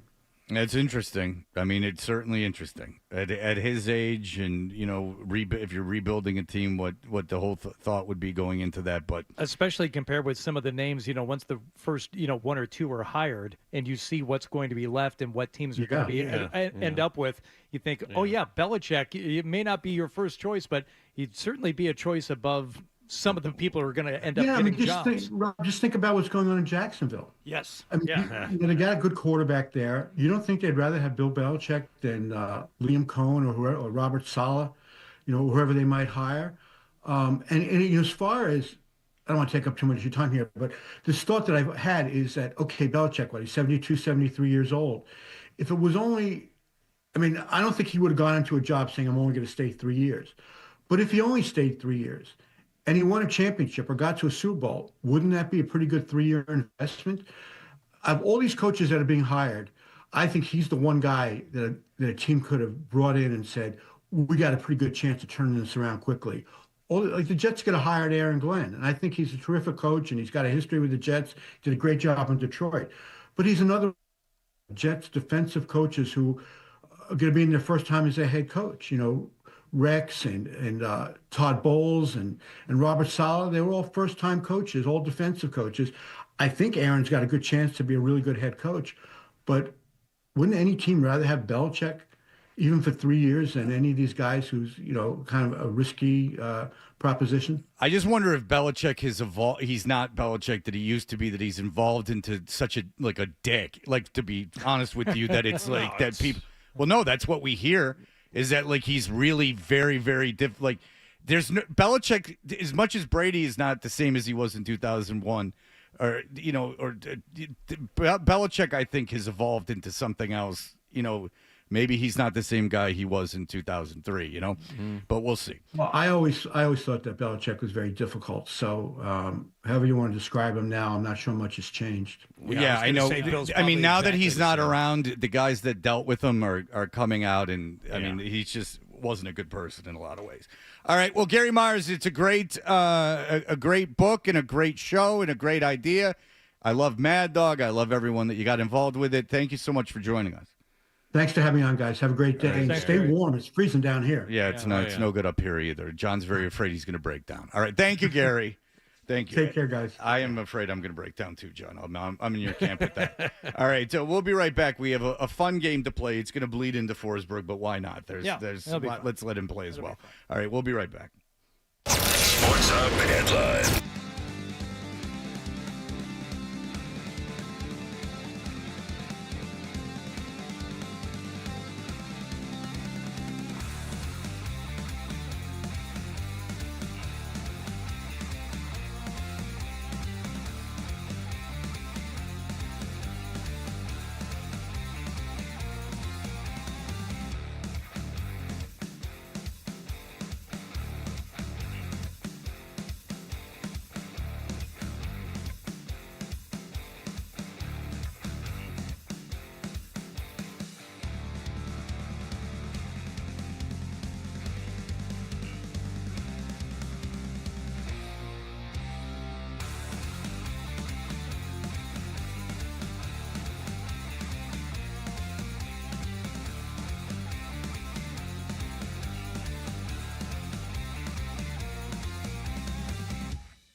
the Sports Hub.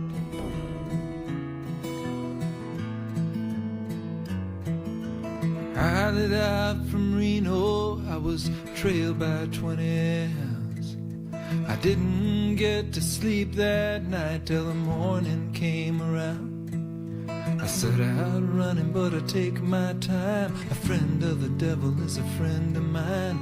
If I get home before daylight, This is just making Hardy happy. This is a little I love it. This is a lot love it, right? This is a good example of like a band that you don't like. You hear someone else do their song, and you're like, it's not a bad song. What is this song? Friend of the Devil. Is that what it's called? Yes, it is. By whom? Who is he covering? That would be the Grateful Dead, right? Yeah. Okay. Well, the Grateful Dead are terrible. We are Toucher and Hardy. We are brought to you by FanDuel Sportsbook. Make every moment more with FanDuel. I don't know why you just didn't play the Grateful Dead. That would have been a much better intro to this.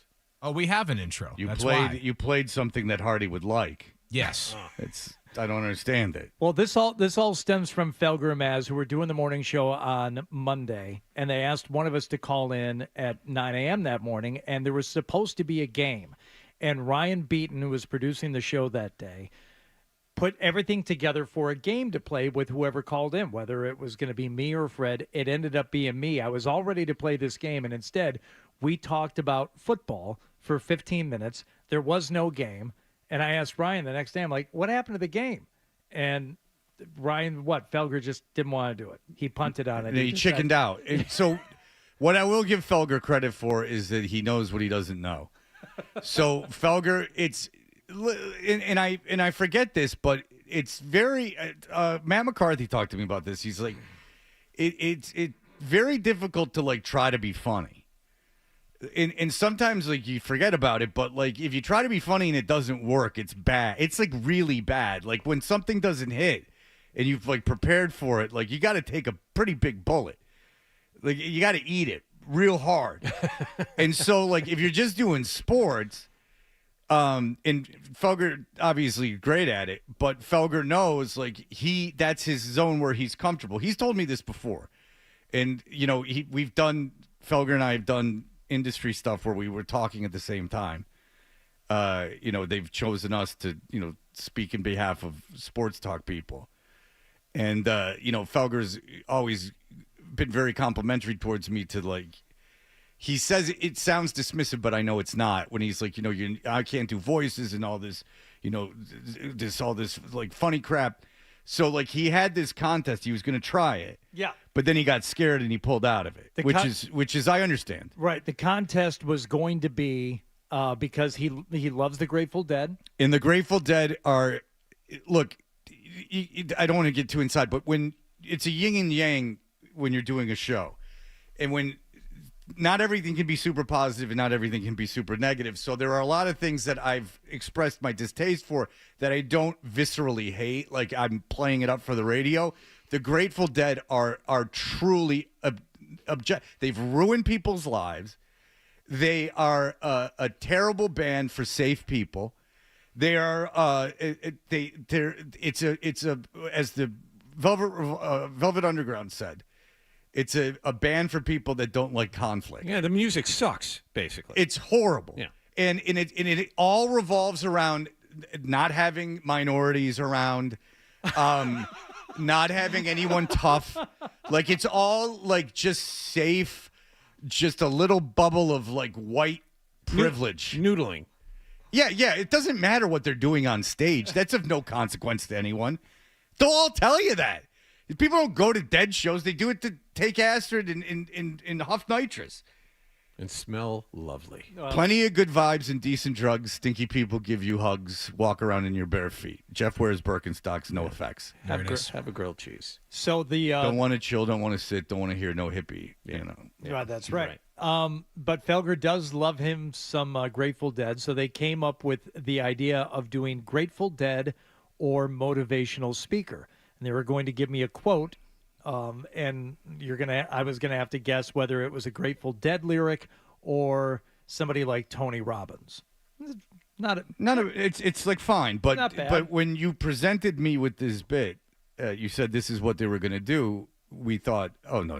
No. The workings are there, but if you really want to have the Grateful Dead or something, you got to make it something different. And not motivational speaker. They're not motivational band. In fact, they're demotivational. That's right. They encourage people to suck.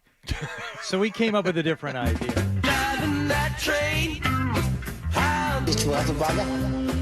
That, of course, is Charles Manson. So Oh! the game we're going to play is Charles Manson or Little Bears Dancing.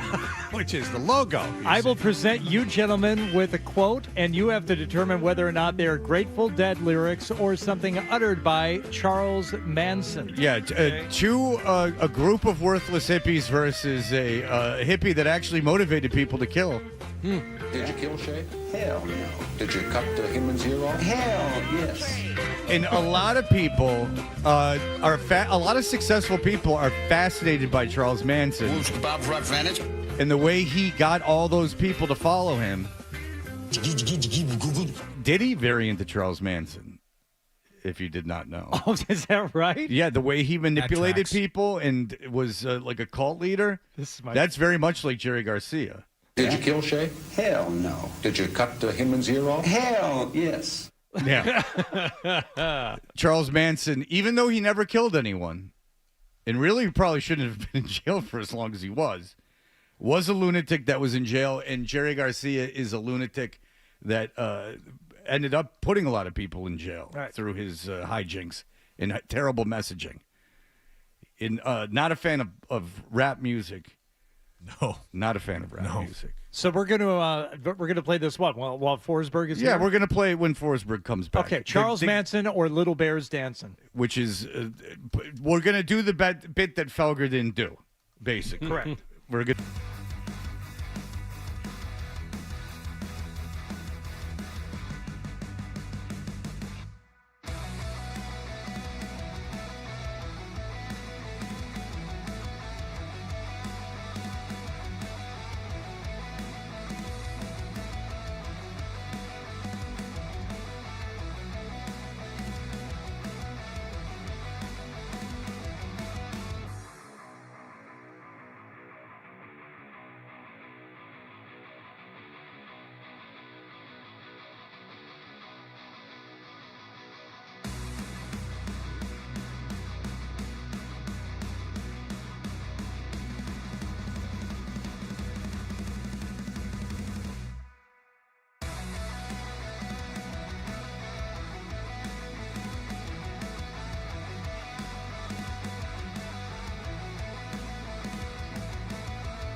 8:30.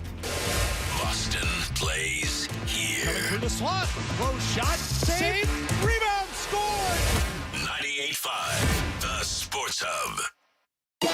You said you wanted to hear more music in the morning. Never had to knock on wood, but I never had it yet. Oh, you said you didn't want to hear more music in the morning. Okay. Here's more Toucher and Hardy on the Sports Hub. Driving that train, high on cocaine. You feel like Wolves Bob for advantage, get frantic. Be a remix,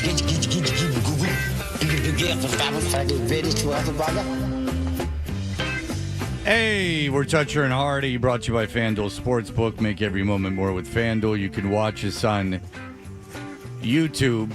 Search 98.5 The Sports Hub and subscribe. And then it's good business begins and leaders come to learn. But that can all wait. Ooh. Because, Chris, you participate in this, but Felger and Maz did our show on Monday. And Felger was all set to play a game that was Grateful Dead or motivational speaker. And so whatever, okay. And he decided not to do it. He bagged out on it. He's a big Grateful Dead fan. Now, the Grateful Dead, do you like the Grateful Dead? I would not say I am a huge fan, but I'm aware. Yeah, they're horrible. They're the worst they thing. Suck. You can say that. Yeah, you're a good person. Obviously, you don't like them. It's slightly conflicted because what's weird is like I do really like John Mayer, and he got folded into that band in the end of it, and you also judge me because I'm a big Dave Matthews fan. So I don't care about Dave Matthews. Doesn't bother me at all. Dave Matthews is just fine. There's always been this like. Dead. Yeah, but Fish are horrible too. So let's To be fair, they're a terrible band as well. But the Grateful Dead are truly evil.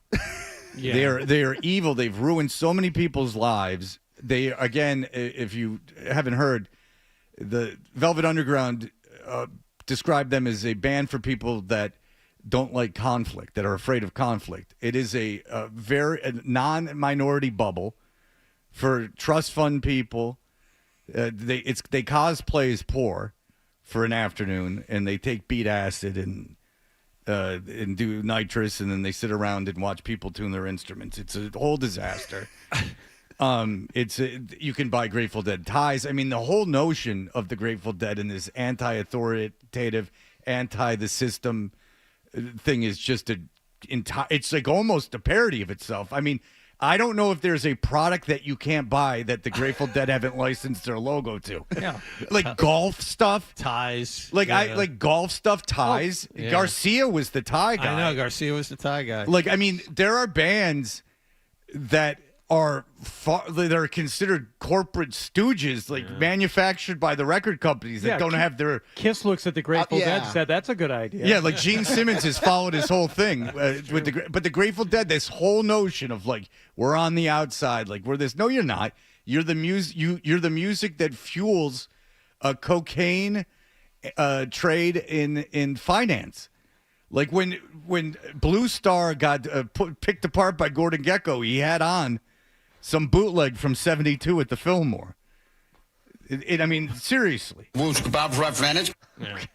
the district attorney is just finding some black guy to be the stooge for a crime that he can put a crime on, he's listening to some Grateful Dead album. All right, so instead of playing the game that Felgram has, we're going to play, which was Grateful Dead lyric or motivational speaker quote, we are going to play the game Charles Manson or Little Bears Dancing. So I'll give you a quote, and you have to determine whether or not it is a lyric from the Grateful Dead or something that Charles Manson said. Okay. So much overlap. All right. There is a lot of overlap. They're both hippies that destroyed lives.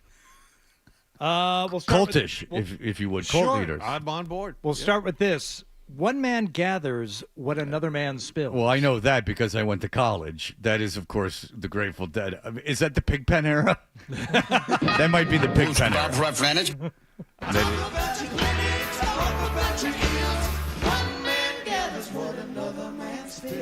Yes, everyone's gathering what you're spilling because your audience is all finance bros. Crowd goes nuts. Well done. Adam, you hate the Grateful Dead, don't you? I despise the Grateful Dead. You see for them all as- of the same reasons that you give, but also because I'm a fan of music and what they create is not musical. It's really not. And they take like songs that are just fine and they stretch them out into garbage. I can't with the jamming. I can't. Which is ironic because I like jazz, but that's improvisation. That takes musicianship and skill. Jamming takes none of that. You just bang on your instrument for a bunch of people that are high on LSD. How about this? If there was no LSD, there would be no Grateful Dead, and that is true. If there was no Owsley, there would be no Grateful Dead. Go ahead. Back. Without hallucinogenics, it's intolerable. Sometimes I feel I'm scared to live. Living is what scares me. Dying is easy. That's Manson. That's actually a decent thought. Yeah. So that's Manson. That's Manson. Yeah, that's definitely Manson. Sometimes I feel I'm scared to live. Living is what scares me. Dying is easy.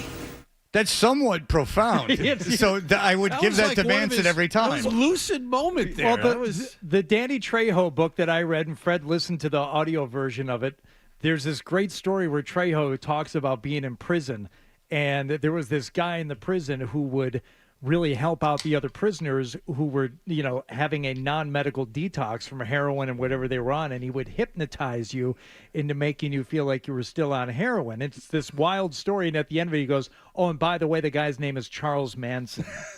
So Manson was in there hypnotizing fellow prisoners who were having like horrible, physical withdrawals from heroin and making them feel better by just the things he said. Yeah, if you have someone in your life that has a fascination with Charles Manson, be wary of them because there are a lot of successful people that have really studied Manson because his ability to manipulate and get people to follow his will. I do believe I've read that Diddy was fascinated by Manson. All right, here we go. Okay, I'm fascinated by this. Word is you have turkey in the sky. Okay, that's got to be the Grateful Dead. Gotta be. Yeah. Oh, yeah. Oh! You swerved us. Word is you have turkey in the sky. Word is. Yeah. Yeah, Manson did have his moments. Everyone knows the great. Do we know the context? No. There's no context where that makes. You really have to ask that? Does it matter? Yes. Why does that matter when Charles Manson is speaking if there's context? Because I don't mean to bring everything back to Joe Mazzulla, but sometimes Joe has a crazy quote and you're like, that doesn't make any sense. And then you hear the context of it, you're like, actually, that makes sense. There's no context with Charles Manson. And everyone do yourself a with you? favor. There's a Ben Stiller show skit with Bob Odenkirk as Charles Manson where it's the Lassie but with Manson. And they're like, Manson! And he comes in and the kid's stuck. He's got bit by something. And he comes in and he's like, hey, Jack, I can't do it correctly. But yeah, basically does that. Dude, so on YouTube, Ben Stiller's show, Manson, that sketch. Got it. Do yourself a favor. You will enjoy it. How about this one? Well, we came down from Abilene. There was a hole in the wall gang. I'm an outlaw, and I go so far. Yeah, that is Grateful Dead stuff because they are romanticizing the Old West because why not? Wow. Where we came down from Abilene, there was a hole in the wall gang. I'm an outlaw, and I go so far, and then that's all you know. Again, the context is missing from the overall conversation. Chris, I'm sorry. I can't give you more. That's okay. That was, I'm getting Chili Guy vibes. Oh, boy. Do you think... Hello. Oh, no. Oh, boy, no, here we go. No. I'm going to get another one in while we have time before Fred gets into Jesus, before we lose it altogether. Yes. Yeah. Sure don't know what I'm going for, but I'm going to go for it. That's for sure. I got to say dead. Chili Guy I'm gonna has say just dead. left the ATM booth with an Hey. $1 million. $1 million is more than $1 billion. Okay. Sure don't know what I'm going for, but I'm going to go for it. That's for sure. It's got to be the dad because it Manson. Yeah, I'd say dead on that one. Well done. Well done. Listen, you sure don't know what I'm going for. I'm gonna go for it for sure. Shush. This is Saint of Circumstance. Now I got to play it again because you laughed all over it.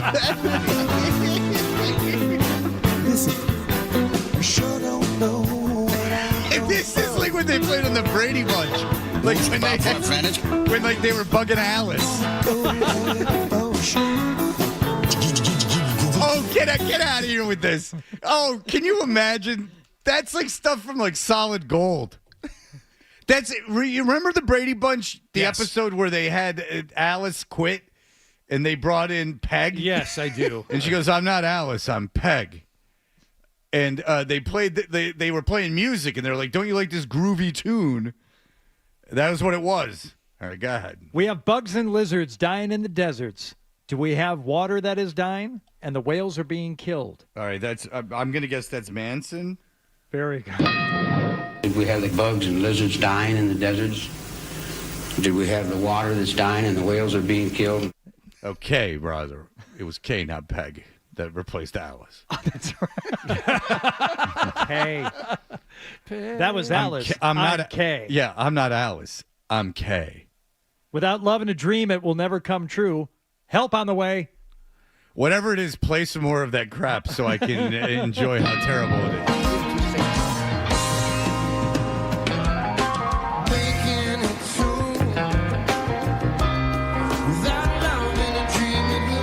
Wait, is this John Mayer? John Mayer. This is the newer stuff with John Mayer. Ew. Yeah. Chris Forsberg, big John Mayer fan. I'm you saying. veer No, I into get choppy it. waters. You know what? I didn't get the whole John Mayer thing, but now I get it after hearing that. No, it's That's, awesome. Makes it much better.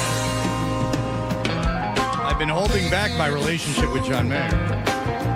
Impressing Chris Forsberg with it. I've been holding that information back. You want one more? I knew him before he was John Mayer. Yes. You want one more? Yeah, but is it real Grateful Dead? Because I don't know. Because the music is so bad. Okay. Isn't that what drives you most nuts? Is there's multiple iterations of it, like Dead and Co. And Yeah, like Jerry Garcia meant so much to them that they just went ahead and kept it going for the paycheck. And why don't we bring in the guy from I Want to Run Through the Walls of My House? Body is a wonderland. Yeah, let's just bring in anyone that will sit in. It's hurtful. Okay. As long as they're not a minority. Charles Manson or Little Bears Dancing. Do you feel blame? Are you mad? Do you feel like wolf kebab? Well, that's Manson. Let me finish. Do you feel like wolf kebab, Roth Vantage, Gervanis Booge, Pooch, Jujubee, Bear Ramage, Gigi, Gija, Gooble, Gobble? Do you feel blame? Are you mad? Do you feel like Wolves Kebab, Rough Vantage, Bear Ramage,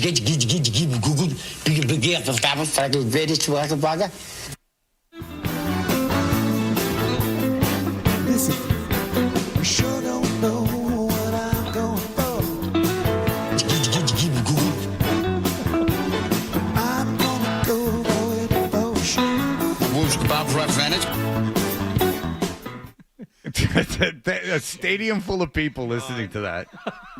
Got out of their cars and drove to see that. They got in their cars and they drove their Land Rovers thousands of miles. Yeah.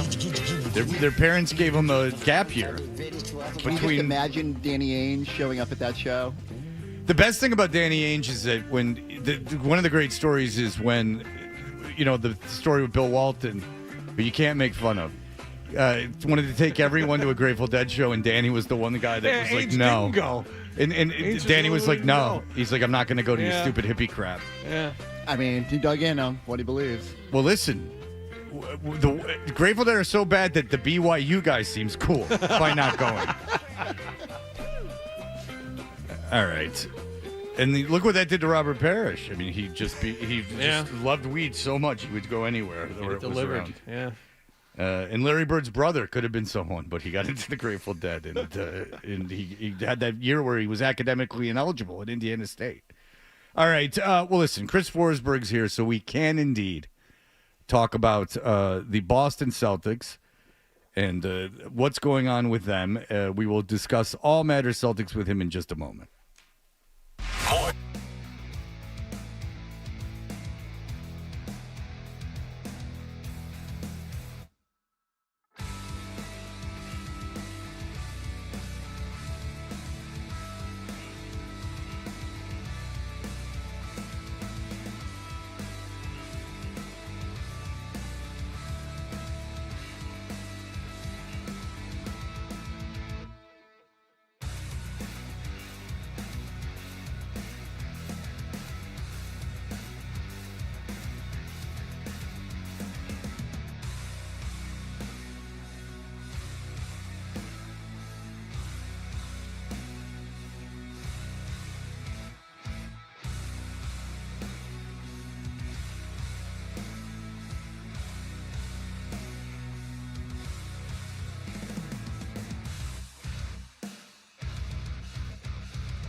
pickleball, playing football, or dodgeball, just whatever throughout the course of the season. I mean, we all adults, but we all some big-ass kids, so just finding things like that to do. All right, Chris Forsberg's here, but we do on the Toucher and Hardy show have to fill you in on some things. John did them in the update. The New England Patriots have hired, it's Terrell Williams. Terrell Williams is defensive coordinator. He was the defensive line coach for the Detroit Lions. He's at the best age to hire a coach, which is 50. Yes, that's right. He's 50, a very spry man still. That's right. And he was the defensive line coach in Tennessee under Vrabel. Associate head coach. He was Vrabel's second in command the last year he was there in Tennessee. And before the Titans, he coached defensive linemen for the Raiders and the Dolphins. He has extensive coaching history, and this is his first crack at defensive coordinator, Jonathan? Yes. And they have also brought in another coach, the running backs coach from the Jets. Tony Dews, who also worked for Vrabel for 6 years in Tennessee. So those are the two that have come on this morning, but according to Mark Daniels and a bunch of Patriots writers, these hirings have pretty much already agreed to. All the assistant coaches under the offensive and defensive coordinator staff. These hirings should come in fast and furious soon. And you know, there's no point in doing a whole break on Terrell Williams because we don't know anything about him. Yeah. I mean, so those we are the just told first you what two, we know. but all the major coaches are now locked into place. Offensive coordinator, defensive coordinator, special teams. Yes, and I guess Aaron Glenn is now, there are coaches around the league considering joining his staff, so that should all come into place today. So Aaron Glenn looks like he is firmly with the Jets. Yeah. So that is what's going on in the NFL. We will keep you informed, but Chris Forsberg is here as your Boston Celtics are active. I used to live that Patriot life. You did? When was that? That would have been, so when I was at the Boston Globe, I would follow Mike Reese and Chris Gasper around like a little puppy dog, and they were kind enough not to shoo me away. And then when I went to ESPN, I didn't have a real role at first, so I just followed Reese everywhere. And he was, honestly, I wouldn't be anywhere without that kid. He was awesome, and he was so encouraging. Small. And, well, yeah. Tiny is the word you're Very, looking very for. small man. He's Big in character. He's 5 feet tall, 92 pounds. He's a very small man. There were some videos we had to film where he would be standing on a desk and that's not a short shot. That was just to get the best angle, but he was willing to do whatever it took. But more importantly, he held my hand and he was the first one who sat me down and said, "You could let's do a video." And I said, "This is dumb. You're gonna put a deaf kid who can't talk good on a video." And now I'm on TV. So I love you, Mike Reese. And you never thought you would be on TV? Never. So even when I went to ESPN, Because people don't know you were born deaf, right? Born deaf in my right ear. Okay. And when people often ask, they're like, why do you talk funny? And I try to explain it to them, and most people don't care, which is fine. But because I can only hear my left side, my speech goes to the left side. So, I don't know. I just said no one will ever put me on TV. And I remember sat down with someone at ESPN one day, and they're like, "I don't care what you look like, what you talk like, as long as you give me information. Yeah. That's all that matters." Yeah. And it was the best advice I ever got. And then I got a little less self-conscious about it, but it wasn't really until the people at NBC Sports Boston were like, "Yeah, we trust you to do this," that I'm still blown away on a daily basis. So We never even talked to you about that story because that's very inspiring. It's like the Ryan Johnston thing that he wanted to do something and he waited and waited and waited, and most people would have quit. And then Ryan, at an age where, a lot of people, I'm sure his family was like, "What are you doing?" Then he gets the job he's always wanted. And Chris, you never thought that you would have the opportunity. You probably just go, "I'll be a writer." Perfect face for radio. Right. And then you'll be on radio, and then someone said, "No, you'll be on television." Now you're in a major market doing television. Yeah, it's still kind of crazy to me, and I just really feel fortunate that everybody else had the confidence to let me do this because I never did. And people ask for advice all the time, and man, if you want to do this, just do it. Be yourself. And that's the other thing I always tell people is be authentic, because you can. We see so many people that come in and try to be somebody that they grew up idolizing or whatever. I can't do it. I just got to be myself and be a nerd and lean into what you like, and it's all worked out. Were you always like leaning toward basketball anyway? Was this an easy transition for you, or were you just fan of sports? What was funny is like I really liked basketball growing up. It was certainly the sport I played and thought like I would be good at, and I wasn't. I think that holds true for a lot of us. Like my first like real passion beyond like, you know, the Tigers and football. The first thing I really got into and knew all the players on the team and everything was basketball. It was graspable for me. But then I got away. Simplest game. More so than baseball or football. It's like, no, I understood the nuances of it quicker than any other Very sport. simple. I was a Jordan. Now you're insulting him again. No, that's How could I be insulting you? Chris? Actually, is Yeah, how's it insulting Chris? He covers a game that's 5-on-5. I mean, it's by nature the simplest game. To his point, though, what's funny is like covering football. I really enjoyed it because there was a lot more data, and they were like a lot more public with like speed of receivers and separation. And the NBA hasn't quite caught up to that. They're getting there, but a lot of that data is hidden. But he's right. Like it's 5 guys, and there isn't as much nuance as football. So sometimes it's a little bit more challenging to cover that sport. But you know the personalities are great, but to answer your question, like I loved basketball as a kid, loved Michael Jordan. The Celtics were terrible, so I didn't really pay attention to them. And then I just, like, when I got to college, I just got away from basketball altogether. It just wasn't interesting to me for whatever reason. And then literally I went to ESPN, and they said one day Celtics were opening up in Cleveland against Shaq and LeBron. We didn't have a beat writer, and they said, hey, do you mind going up? And then they just never told me to stop going. Nice. So there you go. So here you are. Here I am. All right. So do you see, now that you're covering the NBA, do you see a problem with it?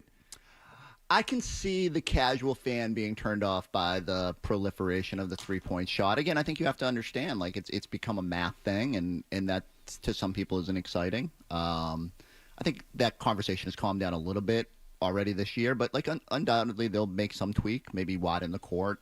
They're not going to move the line back, I don't think. Why? Why wouldn't they move the line back? Because wouldn't it be more difficult to widen the court because you're getting rid of seats? Because I think what they worry about then is if you pull that line out, now everyone's going to try. Now the goal is to score as close to the basket as possible. You're going to cause a log jam around the basket, and that isn't fun to watch either. But it also takes away the proliferation of threes that has bored much of the casual fan. You think Peyton Pritchard's going to take away? No, but it will take away a lot of the people. If you move it significantly back, I'm not talking like a foot. If you move it 3 or 4 feet back, then you take away all those bigs who take the three from as close to the line as they can. I think you will encourage more mid-range and shots close to the basket. Well, the idea that the NBA would want is that they have these great athletes, right? Arguably the greatest athletes in the world, and that you want to give them this space to operate. Right. So, like, that would be the goal, and I'm sure if you sat down with Silver, this is what he'd tell you. I mean, it's not rocket science. It's like, all right, we have these great, incredible athletes. We're in a position now where they're just shooters. Like, they're not being able to display their athleticism. So what do we remember what made the NBA popular? You know, Magic Johnson, 6'8", no-look passes. Michael Jordan, laying out, being horizontal in the air. Like, these are the things that the NBA was made on. How do we get back to, being an athletic showcase? So Chris is right. You don't want to log jam under the basket because then you just have a bunch of bigs doing post moves, which is neat once in a while, but not great. But you also don't want your 6'9" athletes taking a bunch of threes. You want them, beating guys off the dribble and getting to the rim. You have more space by moving the three-point line significantly further back. And they might. Look, it might get to that space point. You need. But I don't know. Like, I still think guys are talented enough to hit from 30 feet. But that would be cool, right? Like, if you had a specialty shooter, like, that's fine. Like, if Trae Young it can hit, like, super long threes at, 35% or whatever, and the math works, that's cool. Like, right? Like, if you're kicking out to a guy. But I think what John says is correct. Like, if there's a guy like a Peyton Pritchard, you mentioned Peyton Pritchard, like if there's like a smaller guy that's a specialty shooter, that's great. But maybe you're rewarded for being a great athlete and not a great shooter. Like there's room for. So was Vince Carter even a great shooter? I don't know. Not that I remember. So like there's room for like a Vince Carter to play and showcase that ability. And you give him a runway to get started as well. My whole thing would be, so if you're looking to bring back more of the athleticism, fun stuff around the basket, then incentivize it, right? Like make the alley-oop 3 points. And that's hard because what is essentially is an alley-oop. Like now you got to get into definitions. And like, what's a dunk? Right. And does it have to be a dunk, whatever? But I do think there's ways to, without tweaking the whole system. Because like if you start moving the 3-point line too, like now all of a sudden records get hard to track. Oh yeah, but the thing is, Chris, but there was the sport went for so long without the existence of 100%. The 3-point line. Yeah. It's like when you do things to baseball, like it's precious, right? Because baseball is so dependent upon records. But like 3-point records, like I mean, it's like steeped in history. They're extending the NFL season again, and all the season-long records are going to get blown up, and everybody deals with it, so it'd be fine. No, I agree, and I think it's maybe I'm just like old. Maybe I'm finally getting old, and I'm like, oh, you can't tweak this. How old are you? 44. Oh no, you have a long way. Old. At least 3 decades before you get old. 50 is the new 20. Yes. Yeah, it's good to hear. That's what I've been. But like, I do think like it just takes a while to absorb new stuff and to understand and put everything in context. And we were so hung up on like, oh, Michael Jordan scored X amount of points before he was 27 years old, and I'm like, well, if he'd been in this modern, he might have scored a bunch more because the 3-point line and stuff like that. So it's all just it all adds context to how we view the history of the game. Like, would Shaquille O'Neal have been a Hall of Famer in today's NBA? See, there are some now people are split on this. Yeah. People are saying he was athletic enough, although he didn't have to show it, front and back and laterally, to be able to survive and guard bigs on the perimeter. And he, of course, insisted he would have been able to do it, but he it's would very, not have, very split. Yeah, but he's a 7-footer that couldn't shoot. No, I know that, but the idea would be to make sure you defend the pick and roll. No, out there. I understand that. I think but he can do that. But they also want guys. I mean, they want guys like Porzingis that can stretch a defense. Who's to say with enough? I mean, there are how many? He could never have been a shooter. Never, ever. He couldn't shoot free throws. Yeah. His body was not made to shoot. I know. But overall, basketball goes in waves. I mean, anybody who's watched a Detroit Pistons playoff game from the bad boy era or any of those playoff games, the final score was 80-75. Now, yeah, but Isaiah would go off. Like there would be guys that went off. I'm just talking in general, the aesthetics of it. 80-75 with a lot of clutching and grabbing. That was the late 80s, early 90s. Now it's 135, 132. We've gone to the other extreme. You had to institute changes in how you could play defense to get more offense involved. Now you have to institute changes to back off a little bit. I'll say this: 89-90 had bigger stars. Way bigger stars. Sure. And it's inarguable. Like, Sure. I mean, you could name Magic, Bird, Jordan, Isaiah. I mean, like, you the had whole 92 Dream Team. Like, that was the glory. sick. For me, at least. Especially Chris Mullin. Oh. Sweet shooter. Christian Laettner on that team. So what are the things that the Celtics specifically look at? We know about Joe Mazzulla and the 3-pointers, but analytically, as you say, the league is getting more into it. What are the Celtics specifically focusing in on right now in that area? I mean, beyond the 3-pointer, it's like if you're not shooting a 3-pointer, you want to lay up. And if you're not doing either of those two things, like what's the next most valuable possession? So that would be like Tatum post-ups have been really good, and Kristaps Porzingis post-ups are really good. I mean, again, it's oversimplifying it. It's just it's all about shot quality. And on the other side, it's like for Missoula, it's always about the margin, what we call 4 factors, right? Turnover percentage, offensive rebound percentage, like all it. I hate when it gets dumbed down to super analytical and just like basic numbers. Yeah. But I mean, it's kind of like you understand why, because Joe will show you 2 extra turnovers a game matter more in the outcome of a game than most anything else. Yep. And it's just it sounds super easy, but that's the way it goes. Well, one quick thing, and you brought up analytics. Now that the Celtics, and again, a horrible loss to Atlanta last weekend, but now that the starting 5 is intact and playing pretty much back, every baby. day. Am I wrong in saying that the analytics show an upward trend? It seems like when they're on the floor, now they're playing much better than they were before. Well, I do think they made a tweak, and it's super simple. Again, it's not like rocket science here, so they were letting Tatum play the entire first quarter, and they changed their substitution pattern. And it just, for whatever reason, wasn't working as good as as last year when Tatum was an early sub and you brought him back with the reserve lineups earlier. And so I know Joe tries to experiment and try different things, but I think they were just too up and down. They went back to what worked, and for the last 2 games that they've been fully healthy, it's looked really good. I didn't think the starters in general, they would have figured it out regardless. But this is just like now everyone's a little bit more comfortable in what they're doing, and we'll see. I don't want to get too worked up over 2 games, even though I wrote something about it. But like it needs to be like a 10-game sample before I'm like, yeah, okay, they've figured it out. So we got the Clippers tonight and the Lakers tomorrow night, back to back. I'm excited for the wall. Have you seen this? Like, I haven't. I've heard about this. I've seen pictures of it and stuff. I haven't watched a full game with it yet. Explain what that is. So it's like in essentially the side that the visiting team typically shoots to. In the free throws, like it's just it is on top of you, right? Like it's a jarring to look at when you're shooting free throws. And so someone had the percentages. It's like really working. You know that there's potential. So now I'll spin this to like a Celtic thing. Is if they do get a new owner, if they do get a new building, do you want something quirky like that? Like the Steve Ballmer, I want the wall is at the Clippers Intuit Dome. It's not the best thing about Steve Ballmer in this new Clippers arena is that he's like, there's going to be all these bathrooms and there's going to be this wall, and then he's like, in outdoors, we're going to have a basketball I know.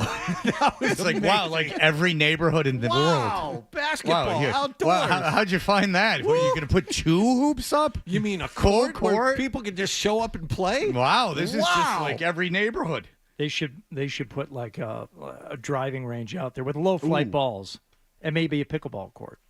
Now that how's the pickleballing been going? I haven't played in like a week. Oh Jesus! Terrible. Yeah, the Detroit took it out of you. I'll tell you, I drove by Woodland yesterday because I was coming back from something. I decided to drive by Woodland. Yeah. It used to be shut down, I think, in January. Popping. There's apparently a separate parking lot for this building that was lit up like Christmas. It was around 7:00 at night. That pickleball thing was cooking, baby. Yep. Oh, it's for real. Yeah, it ain't going nowhere. Nope. And that's what I'm paying for. It's something I didn't even know was there. Every time like an anchor store goes out of a mall now, it's not a Spirit Halloween. It's going to be like a pickleball. That's exactly what happened in Natick. That's exactly what happened in for Natick. Everybody who says it's like a fad, I give you racquetball. I give you CrossFit. Do you remember volleyball? I give you all the things. I remember volleyball. All the things I played that when I was a kid. Yeah, that have stayed and remained and are Tetherball. just as popular now as they ever were. I mean, it is the poor man's squash. No, volleyball was awesome. Did you ever play volleyball back in the day? Like, that's volleyball in the racquetball. Yeah, court. that's right. yeah. Oh, amazing! We had one Volleyball. back in my hometown of Auburn. It was great. I used to try to play racquetball. I remember that. They had a hoop up in one of the racquetball courts. Sure. They got so desperate. Run up the wall and dunk it. Yeah. Yeah, well, listen, some of us dunked the volleyball one time, which is very controversial when I say it, but it's true. At Woodbrook Swim Club. Jimmy Stewart's dunked one time in his life, too, according to Jimmy Stewart. Okay. That was a cat. Yeah, I dunked a cat in a kiddie pool. Whoopsies. You know they can't breathe underwater. Interesting. Exhibit A. Now here's Exhibit Z. You know, they kick before they get into rigor mortis. All right, Chris Forsberg, thank you. Good to see you. Thank y'all. NBC Sports Boston, everyone loves Chris Forsberg. Not true. It is absolutely true. How dare you? And thank you for joining us. We'll be back. We'll talk about the Patriots and the hires and everything that's going on, and we'll have that for you in just a moment. Sports Up.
I think there's comfort there from a ownership standpoint. And look, Mike Vrabel knows him. He's coached against him. I don't think he was lacking any good recommendations within the office. Hey, we are Toucher and Hardy, brought to you by FanDuel Sportsbook. Make every moment more with FanDuel. I'm guessing that's Mike Giardi talking about the Josh McDaniels hiring. He's the offensive coordinator. They just hired a defensive coordinator, a guy that was the defensive line coach for the Lions. He's been in the league for a long time. The Josh McDaniels hiring is interesting in that it's very uninspired. But just to get back to one argument that I if I hear it again, I'm going to lose my mind, is that, well, Josh McDaniels, he's going to be here for, he's not going anywhere. And then if you hired another offensive coordinator, they could be here for 2 years and then they would leave. That argument doesn't make even logical sense, because in that scenario, the offensive coordinator was so good that another team wanted him as a head coach.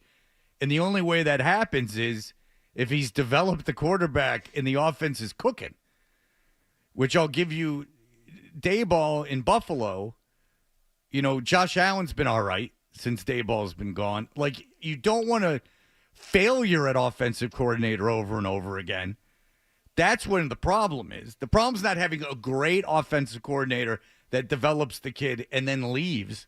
That's not the problem. So the idea is that, don't worry, he's not good enough to, have to go anywhere else. That argument has to go away. What about the argument that he's been a successful offensive coordinator in the past? Horrible head coach, but a very good offensive coordinator in the past. I agree that there are guys that are better off as coordinators, obviously, and they're just not head coaches. I know people in the organizations that he was the head coach of did not like him. Devontae Adams has terrible things to say about Josh McDaniels. Yes. He alienated everyone under this Belichick coaching tree, had the ability to alienate players immediately. I mean, they threw a party when he left. Yeah. Literally, they threw a party when he left Las Vegas. Yes, he was pretending to be Belichick, and he wasn't Belichick. And look, if the floor on him seems to be high. This is my estimation of it. The floor on him seems to be high. I would agree with that. It's incredibly uninspired. The chances of it being this magical run, like a Minnesota run with Darnold, I think are very, very low. But he is the safest pick to developing this quarterback over the next 2 years. Would you say that? Hardy made a good point, is that, he brought up his time in St. Louis with Bradford. He brought up, the how Mac Jones, was not so great at the end of the first season. I mean, I don't think it's going to be a disaster, but I do push back on the whole, we know he's a good offensive coordinator. And as much as that he failed as a head coach, we know. I'm confident in saying that it won't be disastrous and that the floor is very high. I think that's a great way of putting it. But to say flat out that, he's a great offensive coordinator because what? He had such success with Tom Brady? Because that's what you point to. Mac Jones, now, you say what you want about Mac Jones. He did not finish the season well. The last month was not great, but the first 10 or 11 weeks were, and Mac Jones is a horrible quarterback, but the best he's ever been was when Josh McDaniels was his offensive coordinator. Can we agree on that? Absolutely. When the league was first seeing him for the first time and they didn't have any kind of book on him. But facts are facts, and yes, that's the best. Statistically, that's the best he's looked. The best he's ever looked is when McDaniels left, he fell right off a table. Who was his coordinator after McDaniels left? It was Matt Patricia was his coordinator after he left. But I Which guess is what not I'm a saying good is, place to be. I guess what I'm saying is, it's almost like you're deliberately tanking. Yes, that's very true. It's very true. You could make an argument that Matt Patricia's not even a good defensive coordinator. Right.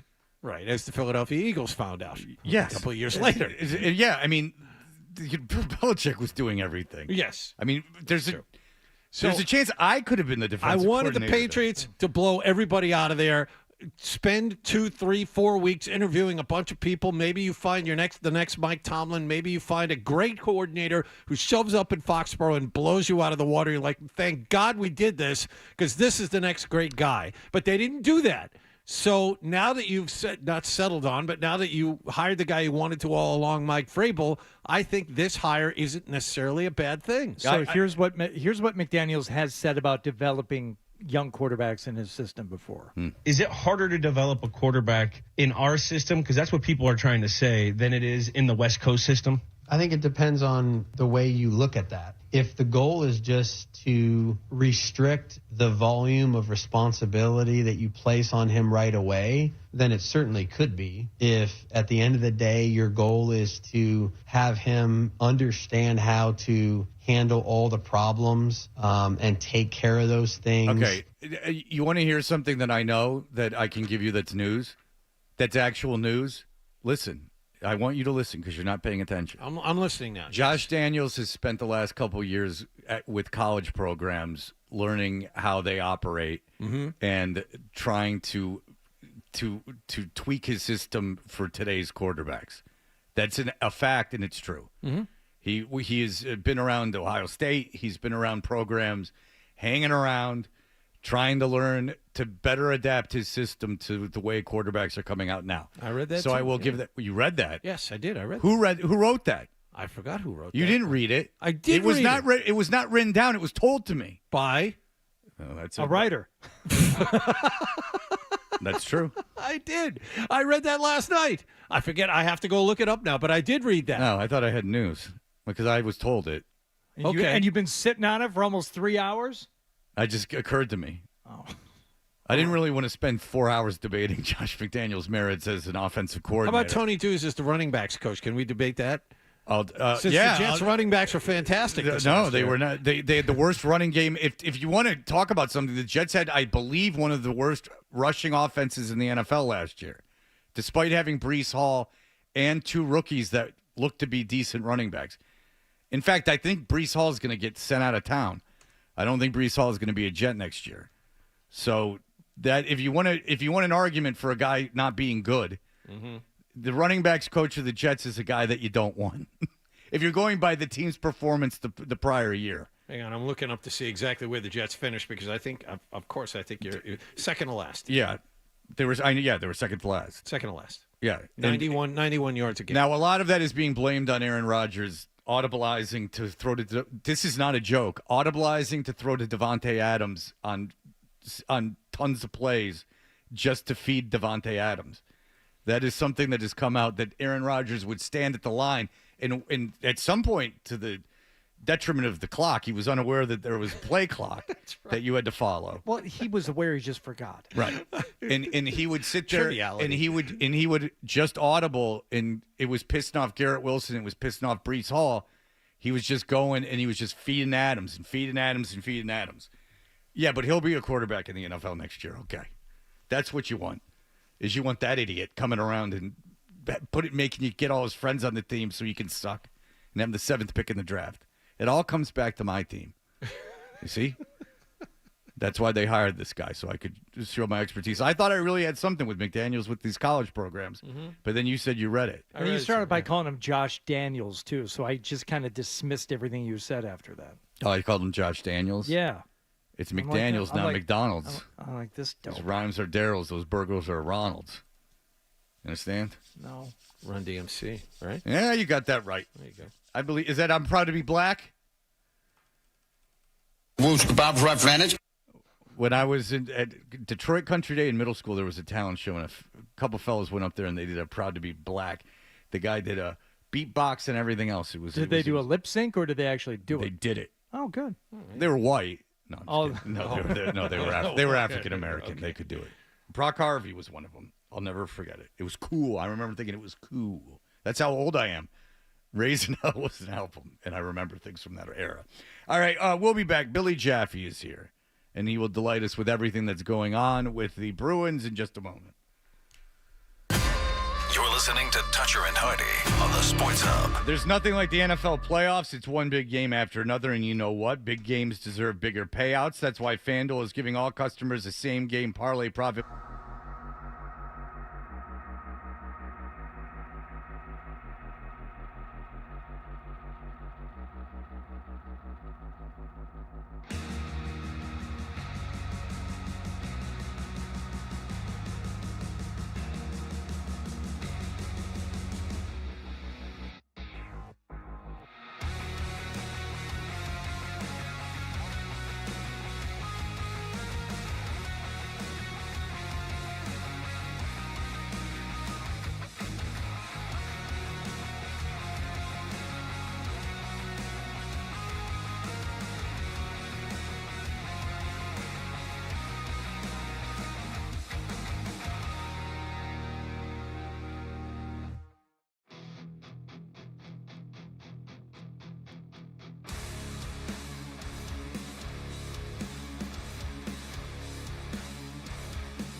is leaving to become the Patriots' defensive coordinator. The Athletic is reporting that Jets running backs coach Tony Dews is coming on board as well. Speaking of the Jets, they met with Lions defensive coordinator Aaron Glenn yesterday, and although he left the facility without a deal, the offer has apparently been made to him, and barring a last-minute change of heart, he's expected to take it.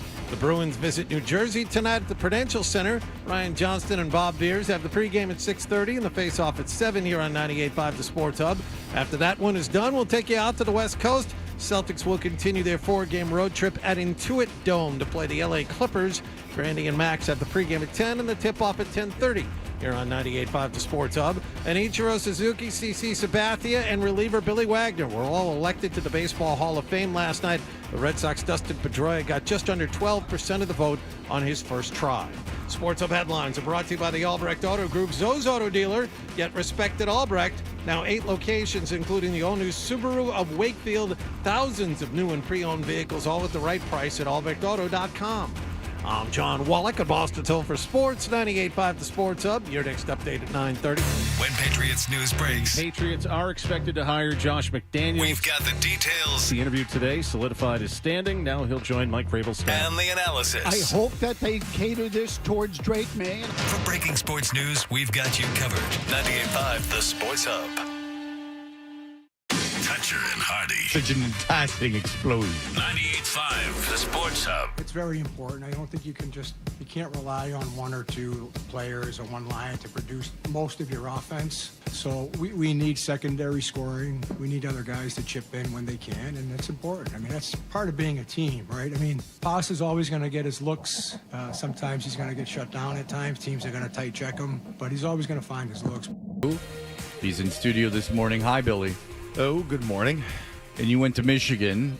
Obviously, you played hockey at Michigan, and people have been asking you who you were rooting for in the national championship game. Which I'll be very frank with. I forgot that it was even happening. You are not alone. The college football has got a big problem with when that game is scheduled.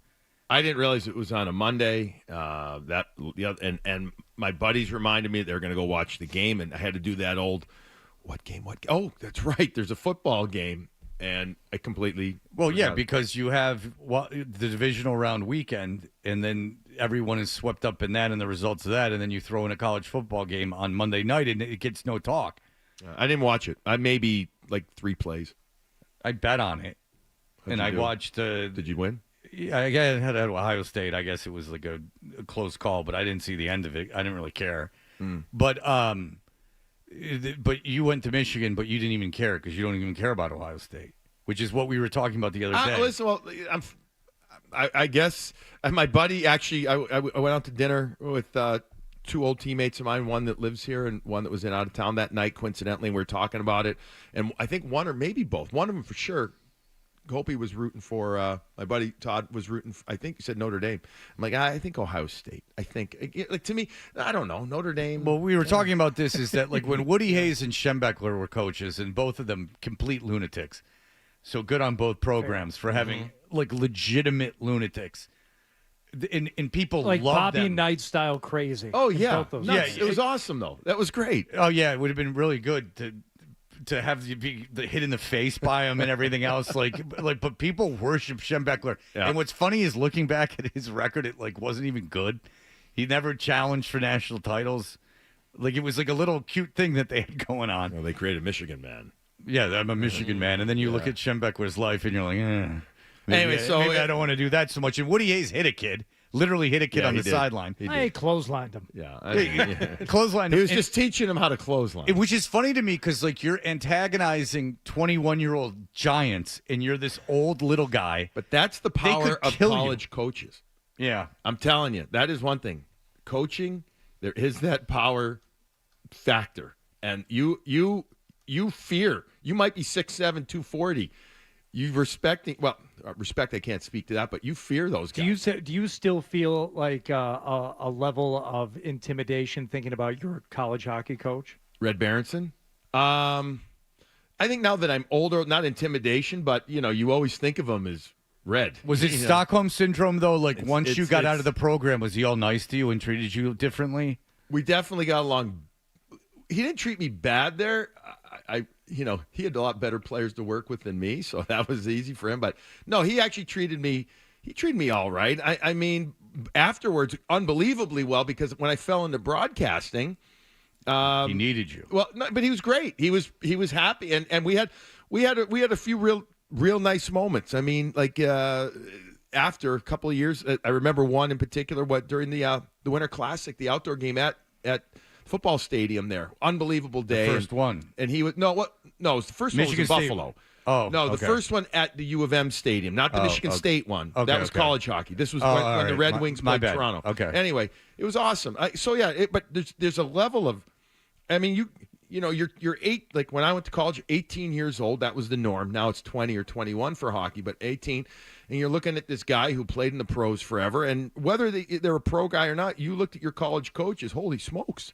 Like there's a respect, fear, intimidation at some level. That's what my theory with this has always been. Like when ex-players would praise Bobby Knight, it's that you took abuse from this guy, like this savage abuse for 4 years, and then you get out, and then if he treats you like remotely like a human being, you just get this Stockholm syndrome, like this incredible love for your captor. And then you trick your mind into, looking back on it, he was made me doing into things this guy. into the best. Yeah. But I will say this. I bet you it happens to some, but I'll bet you there's a lot out there that are like, okay, the guy was an ass to me, but I'm okay with it now. I survived, and I'm okay with it. But if they're on, is that the goal, to survive 4 years, or is to have? Well, I think it's a balance. No, well, maybe they might also say, you know what, I had a great career for me, and I succeeded. All right. Some of them.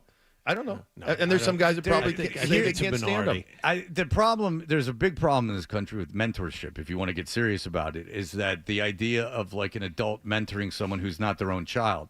And so the thing is, with my son, I'd like him to be coached hard a little bit because I don't parent him that way. So if there's another figure, like an authoritative figure, I couldn't agree more, that is hard on him, like he doesn't have to live with the guy, right? Like, so I like that almost because I don't parent that way. I have my own strategy for parenting. We'll see if it works. But I like when my son has like a disciplinarian as a coach. I mean, not like wiping his ass with throwing the toilet paper at him like Bobby Knight. No, I know. And But not, like, but hitting give him. him. I firmly believe that honesty, directness, it's okay to be. When I say a little harsh, nothing that is out of control, but it's okay to hear that you didn't play well one game. Yeah. It really is. Yeah. Or that you're effing up. Or that you're screwing up, and if you don't, you're not going to make what you think you should make. So if you have someone building you up, and then you have someone that's being, is critiquing you in a more severe way, I think that is, to my estimation, that would be the proper balance. Usually at colleges or pros in theory, you have the old good cop, bad cop. Yeah. And that's whether it's an assistant or an associate or whatever is there for. But anyways, I digress. But yeah, coaching is powerful. Anyway, I'm happy listen, Michigan beat Ohio State during the regular season, so I took solace. Well, that's all that Ohio State cares about. Right. And Ohio State alumni have told us. I mean, they've called in. Ohio State. Ohio State, they would still, I bet you a quarter of that fan base would be happy if they fired their coach. Bert Breer's going to be here Friday. I bet you he says the same. But Breer's in the program. That's true. Like Breer's part of that program, which I don't understand. Bert Breer is like essentially works for Ohio State. Oh. And it's like if you like something, right? If you're a fan of something, the minute you start getting involved in like working for it, it becomes it's not a form of entertainment anymore. Now it's just like something that it's another job. The idea of entertainment is an escapism, right? It's not to be all like involved in recruiting and stuff. Bert's too deep. You help Michigan recruit? No. No. You're gonna get your kid into Michigan? He's got to work on his grades. All right, yeah. Hockey, don't worry about that. The kid can Did you fight, do well in high skate. school? You're not so smart. No, I'm not. Did you do well in Hockey high helped school? me get in. Yeah, I was going to say, would you gotten in on your own merits? Would you have gotten into Michigan? Without hockey? Yeah. No. Yeah. I can tell you that. No. Yeah. Well, different era. Maybe. I don't No, know. not so different. My grades weren't bad. I finished up pretty good. No, I was. Did they give you a break because you were good at hockey in high school, just like the girls did when you were a freshman and went to prom? Or the senior? I think there's a little, guidance, perhaps. Did people take tests for you? Never. No, God, no. I wasn't. I wish I was that good. Yeah. Did you play with guys that happened with, not maybe at Michigan, but like throughout their lives? No, I think you see that more. Like I finished up at a prep school out here in Connecticut. I went away. It was either going to go to Canada and play or come out here, and we chose the family that I came out here to play. And then nobody took a test, or I saw there anyway taking tests for anybody. At Michigan, no. I don't remember. I honestly don't remember. I remember a few kids that needed some extra help. I remember one time they said, "Hey, can you help this one kid out or whatever?" I'm like, I got enough trouble with my own stuff. I can't help. Well, they asked you to help. Yeah, well, That's no endorsement of the school. Yeah, but right. It was fun. Anyway, it wasn't Zolak level where he prides himself on the fact that he didn't write a paper, I think, in college. And there's something about a test, too, that I think they had people to, quote-unquote, help with test taking. Yeah. Yeah, you needed that special guy to take the test for you. Yeah.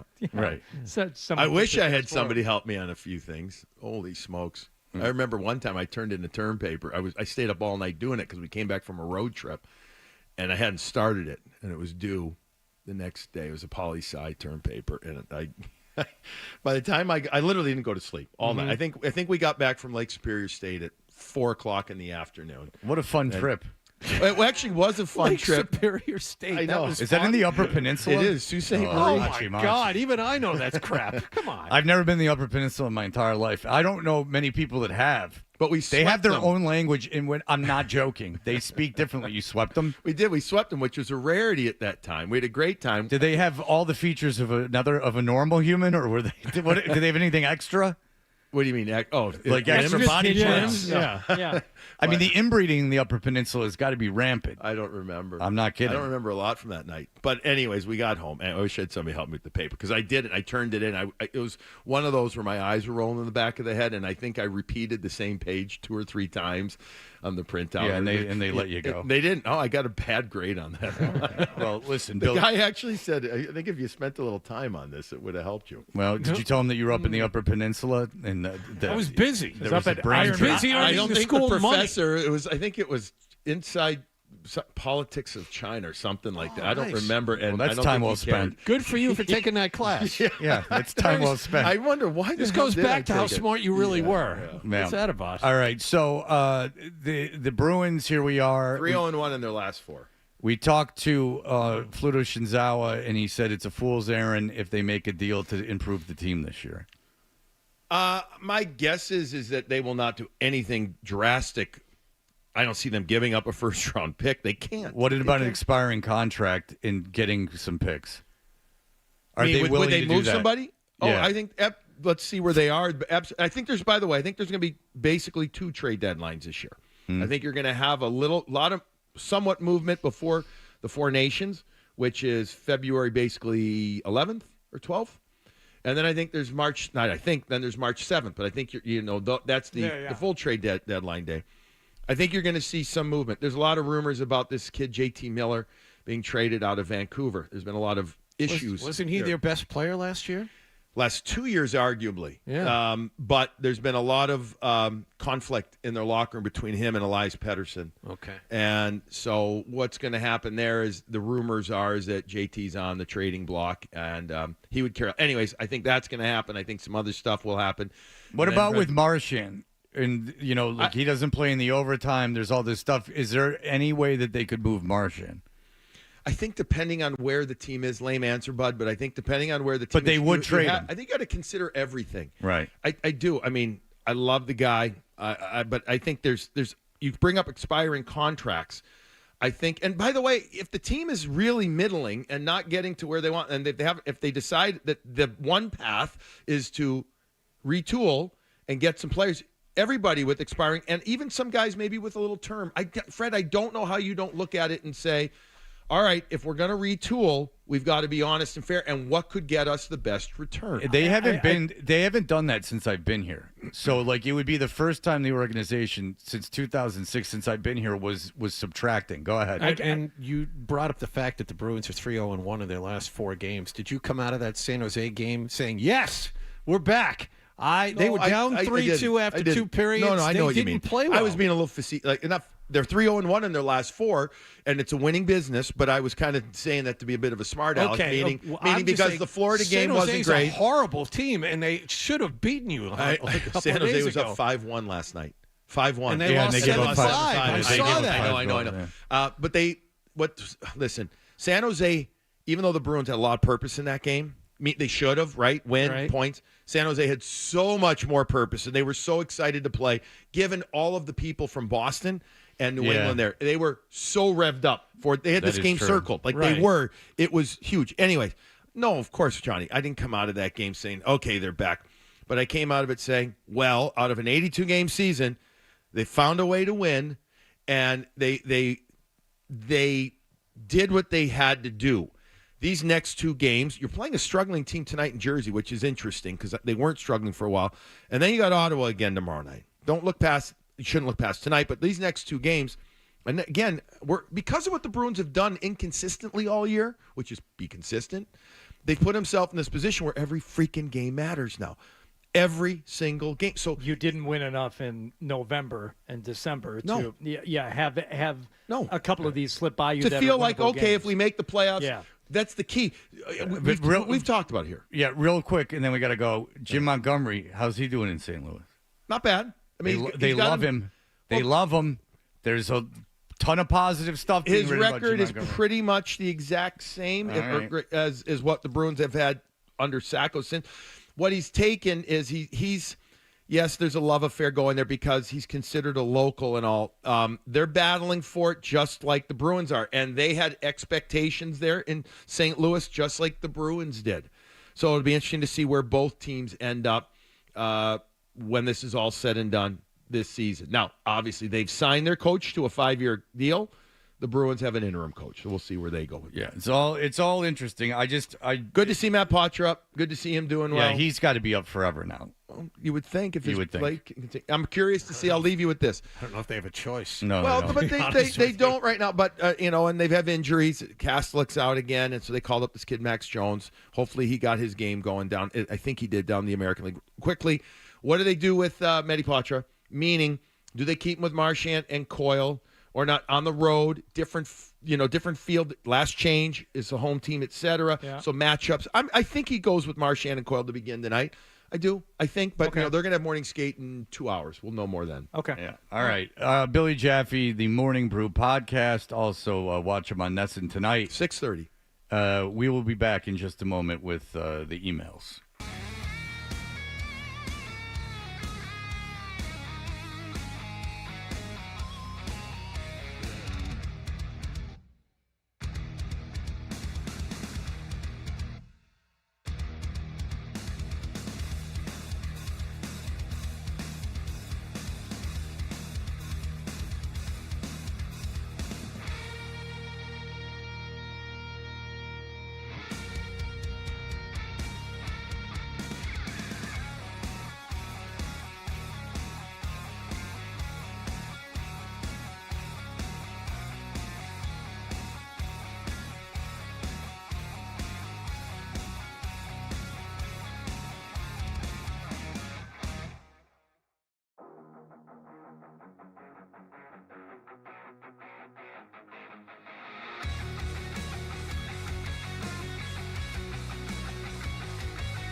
blunt honesty. I am not known as Mr. Fun. Toucher and Hardy continues on the Sports Hub. You know, I got an idea for a bit. The email bit. We should do the email bit. It's a great idea. Let's do the email bit. Hey, we're Toucher and Hardy. You can email us, find our emails at 985thesportshub.com. The videos are flying up like you wouldn't believe at Toucher and Hardy on Instagram and Twitter for whatever that's worth. Follow Hardy at Hardy985 on Instagram and Fred Toucher at Fred Toucher on Instagram, where we're nearing 25,000. It's exciting times. Exciting times as we're slowly building, but we're building a firm. Dedicated. It's like, a band just not going to the major label. They're touring. They're building it from the ground up. A solid fan base. And you're doing a DIY style. You're not buying followers or doing any sort of follow back scams. I mean, this is all organic. It's the way it should be. Yeah, I didn't just start following 1,000 people to get follow backs. You're right. I ain't no follow back guy. You understand? Mitch from New Bedford says, watching on YouTube, which you can do right now, as a matter of fact, I'm obsessed with Hardy's ridiculous Old Man Masters hat. And he has some questions. Hardy's wearing a hat that actually has that weird string from the brim. It's called to a the rope hat, and they started to come back into fashion a year or two ago. They did. They did. Yeah, Drake is always wearing them and stuff. So the real tastemakers are all wearing these hats. There's no question. Someone back me up on the rope hat coming back, please. Well, you're asking Adam. On NFL sidelines, they have come back. On NFL sidelines, they have come back. I'm on board. Thank you. I don't know if they ever were something that was considered wearable. Yeah, like Caddyshack. They wear rope hats. Okay. Like that. I'll have to go back and look at it. Do you remember the 80s rope hats that had the little panel on the inside? It was supposed to act as like a sweatband, but you could kind of fold it down and almost it looked like a visor. No, but I remember the ones that had the painter's caps that you could those buy were awesome. that had Judas Priest on them. Yeah. Go ahead. I have another. How many hats? Well, I'm not done. Oh, I thought you should had go on. something to add to the conversation. I do. Not It that you has were to do gonna- with hats. It has to do with Hardy's hats. Okay, But that's he's not done with I'm the not done with the initial email. email. Oh, I'm sorry. He's got. I'm about to be made sport of some more. I see. You understand? Okay. Go was ahead. that purchased at some knockoff merch tent? It looks like zero effort went into designing it. If you don't know, it does just say Masters. Yeah. It could be from the strip club. Could be. It's not. This was from the Masters, Brian Schneekloth, which is his name, not Seatcloth, as you call him, Fred, because you've never Seatcloth is bothered better. to learn his real name. Mm-hmm. Got this for me at the Masters in 2024. Or at the airport in Augusta. No. From the How actual- much did he pay for it? I guess we'd know it was free. Yes. Yeah. Does he wear it as a thirst trap so people can ask him if he went to the Masters? No. Okay. You've never even seen me wear this hat. This is probably the first time I've worn it in a year. I've never seen you wear that before. Yeah. But I like it, and I wore it. You have a wide assortment of Masters hats. I have many Masters. So hats. to that end, a guy emailed me and said, how many hats do we think Hardy owns? Can we ask the hat man? Over, under 100? Well, we all wear hats. That's unfair. Yeah. I mean, we all. It is a little odd that we all wear baseball caps and we're all men in our 50s. Yeah. And we're all walking around every day at work with baseball caps Except and for hoodies 12. on. 12 does not do that. 12 is gone the beanie route. Well, it's winter, so I wear winter hats. And Yeah, then once and- the warm weather comes, I'll wear baseball hats again. And Beaton, the youngest among us by far, rarely wears a hat. He did have that beanie thing going for like 3 days last But then he week. saw Oh, yeah, Nick he was had the doing Carhartt it. thing on. I saw Yeah, that. it was troublesome, that look. Then he saw Nick was doing it, so he stopped. Yeah. He's like, I'm not modeling my behavior after him. I have so many hats. I have them on like 5 different shelves, and 3 of the shelves are ones that I rotate regularly, and then I've got 2 shelves that are just I don't want to get rid of the hats, but I don't wear them. We're going to need some photos of those hat shelves for the social media, please. Thank you. I have a hat shelf in my Same, mudroom. yeah. You should be posting that up, but at Fred Toucher on Instagram. Let's get to don't think 25K. I don't think it would be of interest to anyone. I disagree. I think you'll get a ton of comments if you post that. But it does occur to me because there are people right now commuting or at work wearing suits, wearing sport jackets, wearing Italian fabrics, like real stuff, shirts with buttons, like real grown men. Has that ever occurred to you? Like, have you ever been somewhere where there's like actual grown men? Yes. and they're not wearing hoodies and baseball caps. They're dressed like actual grown men. I have no interaction with them, but it's almost like everyone else grew up. and I'm just going to be like a ugly fifth grader for the rest of my life. The one thing that still gets to me is I have a couple of grown up clothes that I can wear, like a shirt or two and a couple of pair of pants.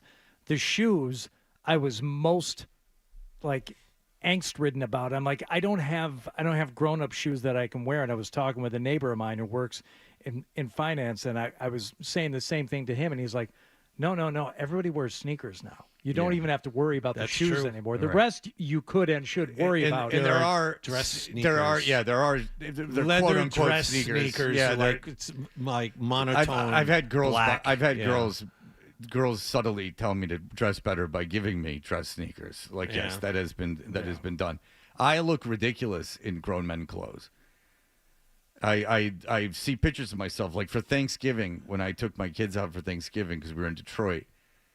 I put on a sport jacket. Yeah, it looks like a shirt. costume. Yeah, I look ridiculous, and I look older if that's even possible. All right, Wallach, did you have another what? No, that was the email we were talking about, the hats. Things having to do with with Mr. the Sid's is in business, and that's all high end. Yeah, it's right there in Newton. They have that huge store, and there's a whole client base for them that wants to buy high end, grown up clothing. Yeah, and if I walk in there, I would be at their mercy. They could put me in anything, and I would be like, okay. So this is $800. Oh, okay. If I have to buy that, but that happens to me all the time. If I go into somewhere where I'm not comfortable and they just pull out anything, even if it's way more than I thought it would be, like if I'm giving a gift to someone, for instance, and I have a price in mind. Yeah. I'm comfortable saying no to one thing, and then the next thing they bring out that's a little less expensive, I'm just like, let's get this over with. We have a comp for Josh McDaniels. We were talking about a defensive coordinator. We couldn't really think of a comp for Josh McDaniels. We have a listener who emailed us, said Norv Turner is Josh McDaniels. Norv Turner wasn't a horrible head coach. Norv Turner had a little bit of success as head coach, I think, if we would go over his record. This is not an email, but a tweet from Ben. This isn't going to be good, by the way, for the Patriots, because if this thing even starts out slow, there's gonna be a whole rain of hell coming down on everyone. Oh yeah, you couldn't move on. You focused on relationships more than actual interview process. You went with what you thought was safe, and now you've just stalled this rebuild, this retool, whatever you want to call it, another year. The sad part is the roster, unless it flips completely over and is awesome. I mean, you can't change a roster in one off season, regardless of how much cap space you think you have. But my point is, it's going to be a slow start. It's not going to be great. They have to be in the mix December 1st, or it's going to be nonstop killing the organization. As long as you've got some version of an offensive line, if you get a left tackle, you've got a better offensive line than you had last year. And so many things have to break. There's no learning curve. You hired these guys to not have a learning curve. So many things have to break right. You add a receiver, and you've got a couple more things to work with. Then there will be no excuses. Nope. You better start off a lot better than you did last You were year. talking about the offensive line. So many things have to break right for that to happen. You need two tackles. You have to hope David Andrews is healthy. You have to hope Cole Strange is healthy. And then you have Onwenu playing right guard. And then you have to draft a left tackle or get one in free agency. And, there's the right tackle. I'm not saying it's going to happen, but you have to admit that the way they've gone about doing this and the way they panicked, and they didn't interview anyone. They panicked like Vrabel was going to get scooped up right away, and I don't think that's the case. I think the Jets wanted Aaron Glenn. I think that Chicago wanted Ben Johnson. And I don't think anyone was going to pull the trigger on Vrabel right away. You panicked. The Raiders maybe. I think the Raiders. Well, no, the Raiders wanted Ben Johnson. We know they wanted Ben Johnson. Well, Ben Johnson was their first choice. Didn't Brady contact Vrabel early on in the process? I think Vrabel said, "Don't bother." The story I heard, or the way I remember the story, is Vrabel contacted Brady and said, "Don't worry about it." The story that I do know is that Brady convinced Ben Johnson to interview with the team. That I know. So just looking back. Now that things like the Jets got Aaron Glenn probably, and that Ben Johnson's with Chicago, you're seeing things like who teams had targeted. So I don't believe the Jets wanted Mike Vrabel. I believe they wanted Aaron Glenn, and I know why they wanted him. I don't know if it's going to work, but I know why they wanted him. They want to just stabilize and just get it. They're doing kind of like what the Patriots did, but with an unproven head coach. They want a guy that was a Jet that wanted to be there. Like that this was their first choice of a job. Well, that's just what they do. They get defensive coordinators who have never been head coaches before. But you understand that it was considered this terrible job. So if you get a guy that was a big head coaching candidate that his first choice was you could understand why that would be desirable. Plus, he comes with a GM that's got the bona fides. Sure. Like, you know what I'm saying? There's I know why they did it. There, sure. I know why they did it, but they didn't panic. They interviewed, and look, they're crappy and they suck, but they interviewed 17 guys. No, I don't know why you had to panic and sign Vrabel. Like, I wish they would have. I wish they would have gone through I don't think a it's a panic move to sign what is generally considered to be the best head coaching candidate on the market. I don't think he was the best head coaching candidate on the market, and I don't think that's fair to say that was believed. He wasn't targeted by two teams. You don't believe it, but if other teams believe it, you certainly don't want to be wrong and not sign that guy when he wanted to come here, and he's who you wanted. I don't think that you had to sign him that early in the process. I don't think that was necessary, and I think what's happening now is proving it. Do you think the Patriots would be in a better spot now had they gone with Mike Vrabel last year instead of sticking with the agreement they made with Gerard Mayo? Probably. Yeah. So I don't know why it's such a bad decision. Because there now. could have been a better candidate, and also you would have found out how other operations work because your operation is so behind the times. That's the most. We're talking about organizational rot. I mean, how about doing some homework on how everybody else does it? Maybe improve the organization. I mean, you that just way. rushed through this whole process. Like you rushed through now you got Josh McDaniels coming back. Like all of this seems like it could have been done. It's not. Do you understand my point? It's not only that you did it; it's that you rushed to do it. Like you couldn't do this fast enough, and it's just you just did a bunch of stuff that's already happened. Like you brought back Vrabel, you brought back McDaniel. Like why? That's fine, but why were you in such a rush to do it? I would be more concerned with them taking their time on the offensive coordinator interviewing people and then going with Josh McDaniels. To me, that speaks more to their decision process, and there may be. But maybe they know that's the way it looks in the media, so they just wanted to get it over with, and they did it, and that's probably why they made this decision right away, because they didn't want it to seem like they were settling on a guy, and maybe they didn't want to pay for the car to go pick him up, and Josh McDaniels could walk from his house into the facility. That's right. Considering he never moved. Like, you could have hired Josh McDaniels, like, in September. You know?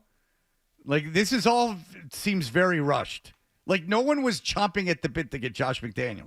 But there were people who were going to hire Mike Vrabel. Yeah. Another team would have hired Mike Vrabel. I don't think they would have hired him that week. I think you had a little time. So were they 3 days early? I think there were 3 interviews early, 5 interviews early. I think that they could have done. They didn't have. This isn't a guy that was going to get swept up right away. Like I disagree. Okay, so who would have hired him? You seem to think that the Jets would not have hired him. I think I know that the Jets and Aaron Glenn had a mutual agreement during the season that he was going to be the coach, and I think the same was true with Chicago. Do you think it's equally foolish of the Jets to sign Aaron Glenn after what they interviewed Detroit on Saturday? They interviewed 15 people. Yeah. So even if Aaron Glenn, that's not the good. I'm not talking about the coach you hired. I'm talking about the process you went through to get the coach. But if you end up getting the right coach, who cares about the process? I think but what we were talking about is if there's a slow start, that there will be more skepticism on the team. And that is that you did, and then the reason that will be is because you didn't go through the proper process. You could, if he's a success, then everything's great. And if you win a bunch of games, then fantastic. You could just as easily second guess if you didn't end up hiring Vrabel and you have a slow start. You could have said, "Why didn't they just hire Vrabel? He was sitting right there and he wanted to be here. Why didn't you just hire him?" Maybe you would say that this coach is. You would judge other things that were happening, like the development of May. I don't know. Well, I don't know. sit in judgment. Unlike you. Oh, I give it up to God. Maybe the I funniest give it thing up you to said God. this morning. Gaslighting. I give it up to God. The funniest thing you said Is this what I morning do. was right there. Well, I let God and then I let go. And sometimes I flip it. That concept is very, very strange. I flip it. I just let it go flip to it God. for real. I let it go to God. Let go and I let God. What do you do? Just let your muscles I relax? let go and then I let God. Yeah. I don't know how many times I need to say before you get it. A lot. I don't understand that concept. We'll keep coming back. Maybe. Come back until you wanna. All right. You're just riddled with Easter eggs. Yes, indeed. There was a lot. tweet here from Ben this past weekend. We gotta go. Okay, this is a quick one. This is a good one. All right, go. This past weekend, knock at the door. I open it up, invite the good man in out of the rain so I could sign on the dotted line. He says, wait a minute, Ben, from Toucher and Hardy, it's me, Riz. And it was Ben and Riz Look from at that. the YouTube and Twitch family meeting up randomly on a delivery to his door. Twitch fam finding each other It's in the weird wild. to see the photos of them. Yes. It's weird to see them as humans. Yeah. And not just people insulting us. All right, here are the headlines.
show for you. Toucher and Hardy, the Sports Hub.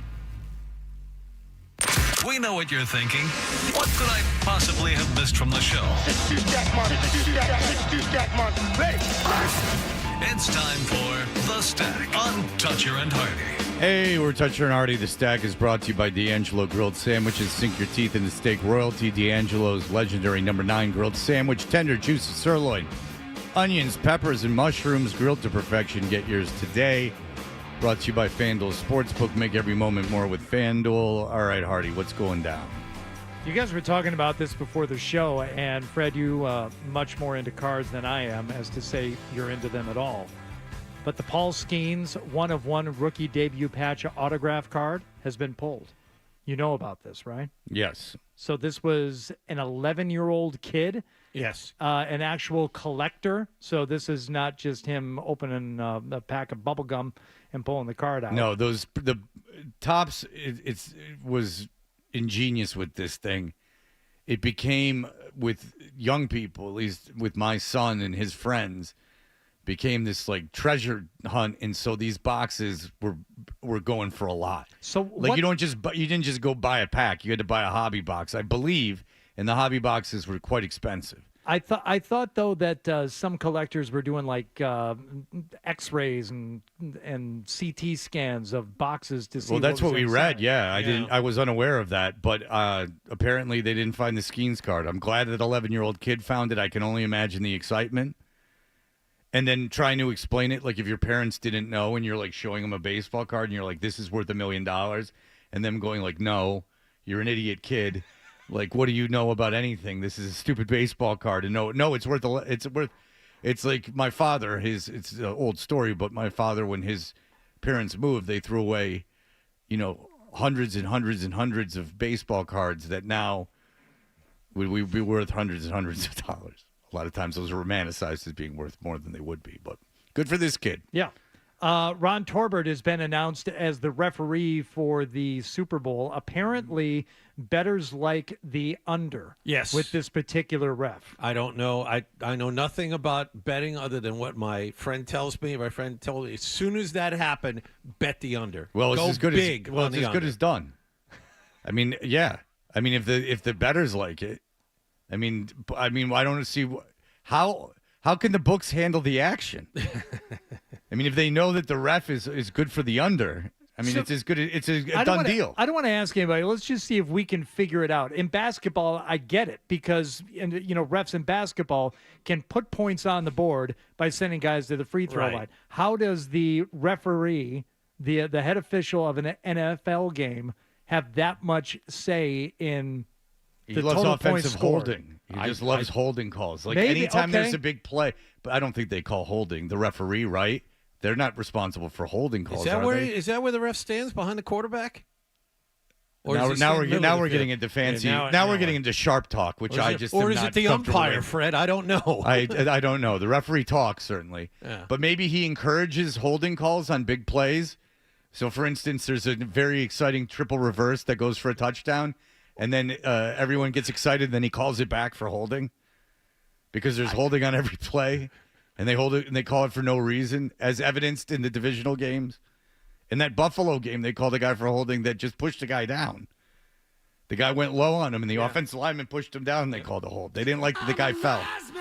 I mean, I can tell you right now, if the Kansas City Chiefs are in the Super Bowl, I'm probably taking the under anyway, regardless of who they play. They're just not putting up people bet the Super Bowl that don't ordinarily bet. And they're going to see Kansas City Chiefs, and they're going to think a ton of points, and they haven't watched them in the last 2 years. You know what's the NFL has really created a problem that's going to be evidenced because they put the officials in, as we know, an impossible situation. So it's always going to look like they're favoring Mahomes, even when they do. But because of the style of play Mahomes has, and now it's so unfair that he does that stutter step.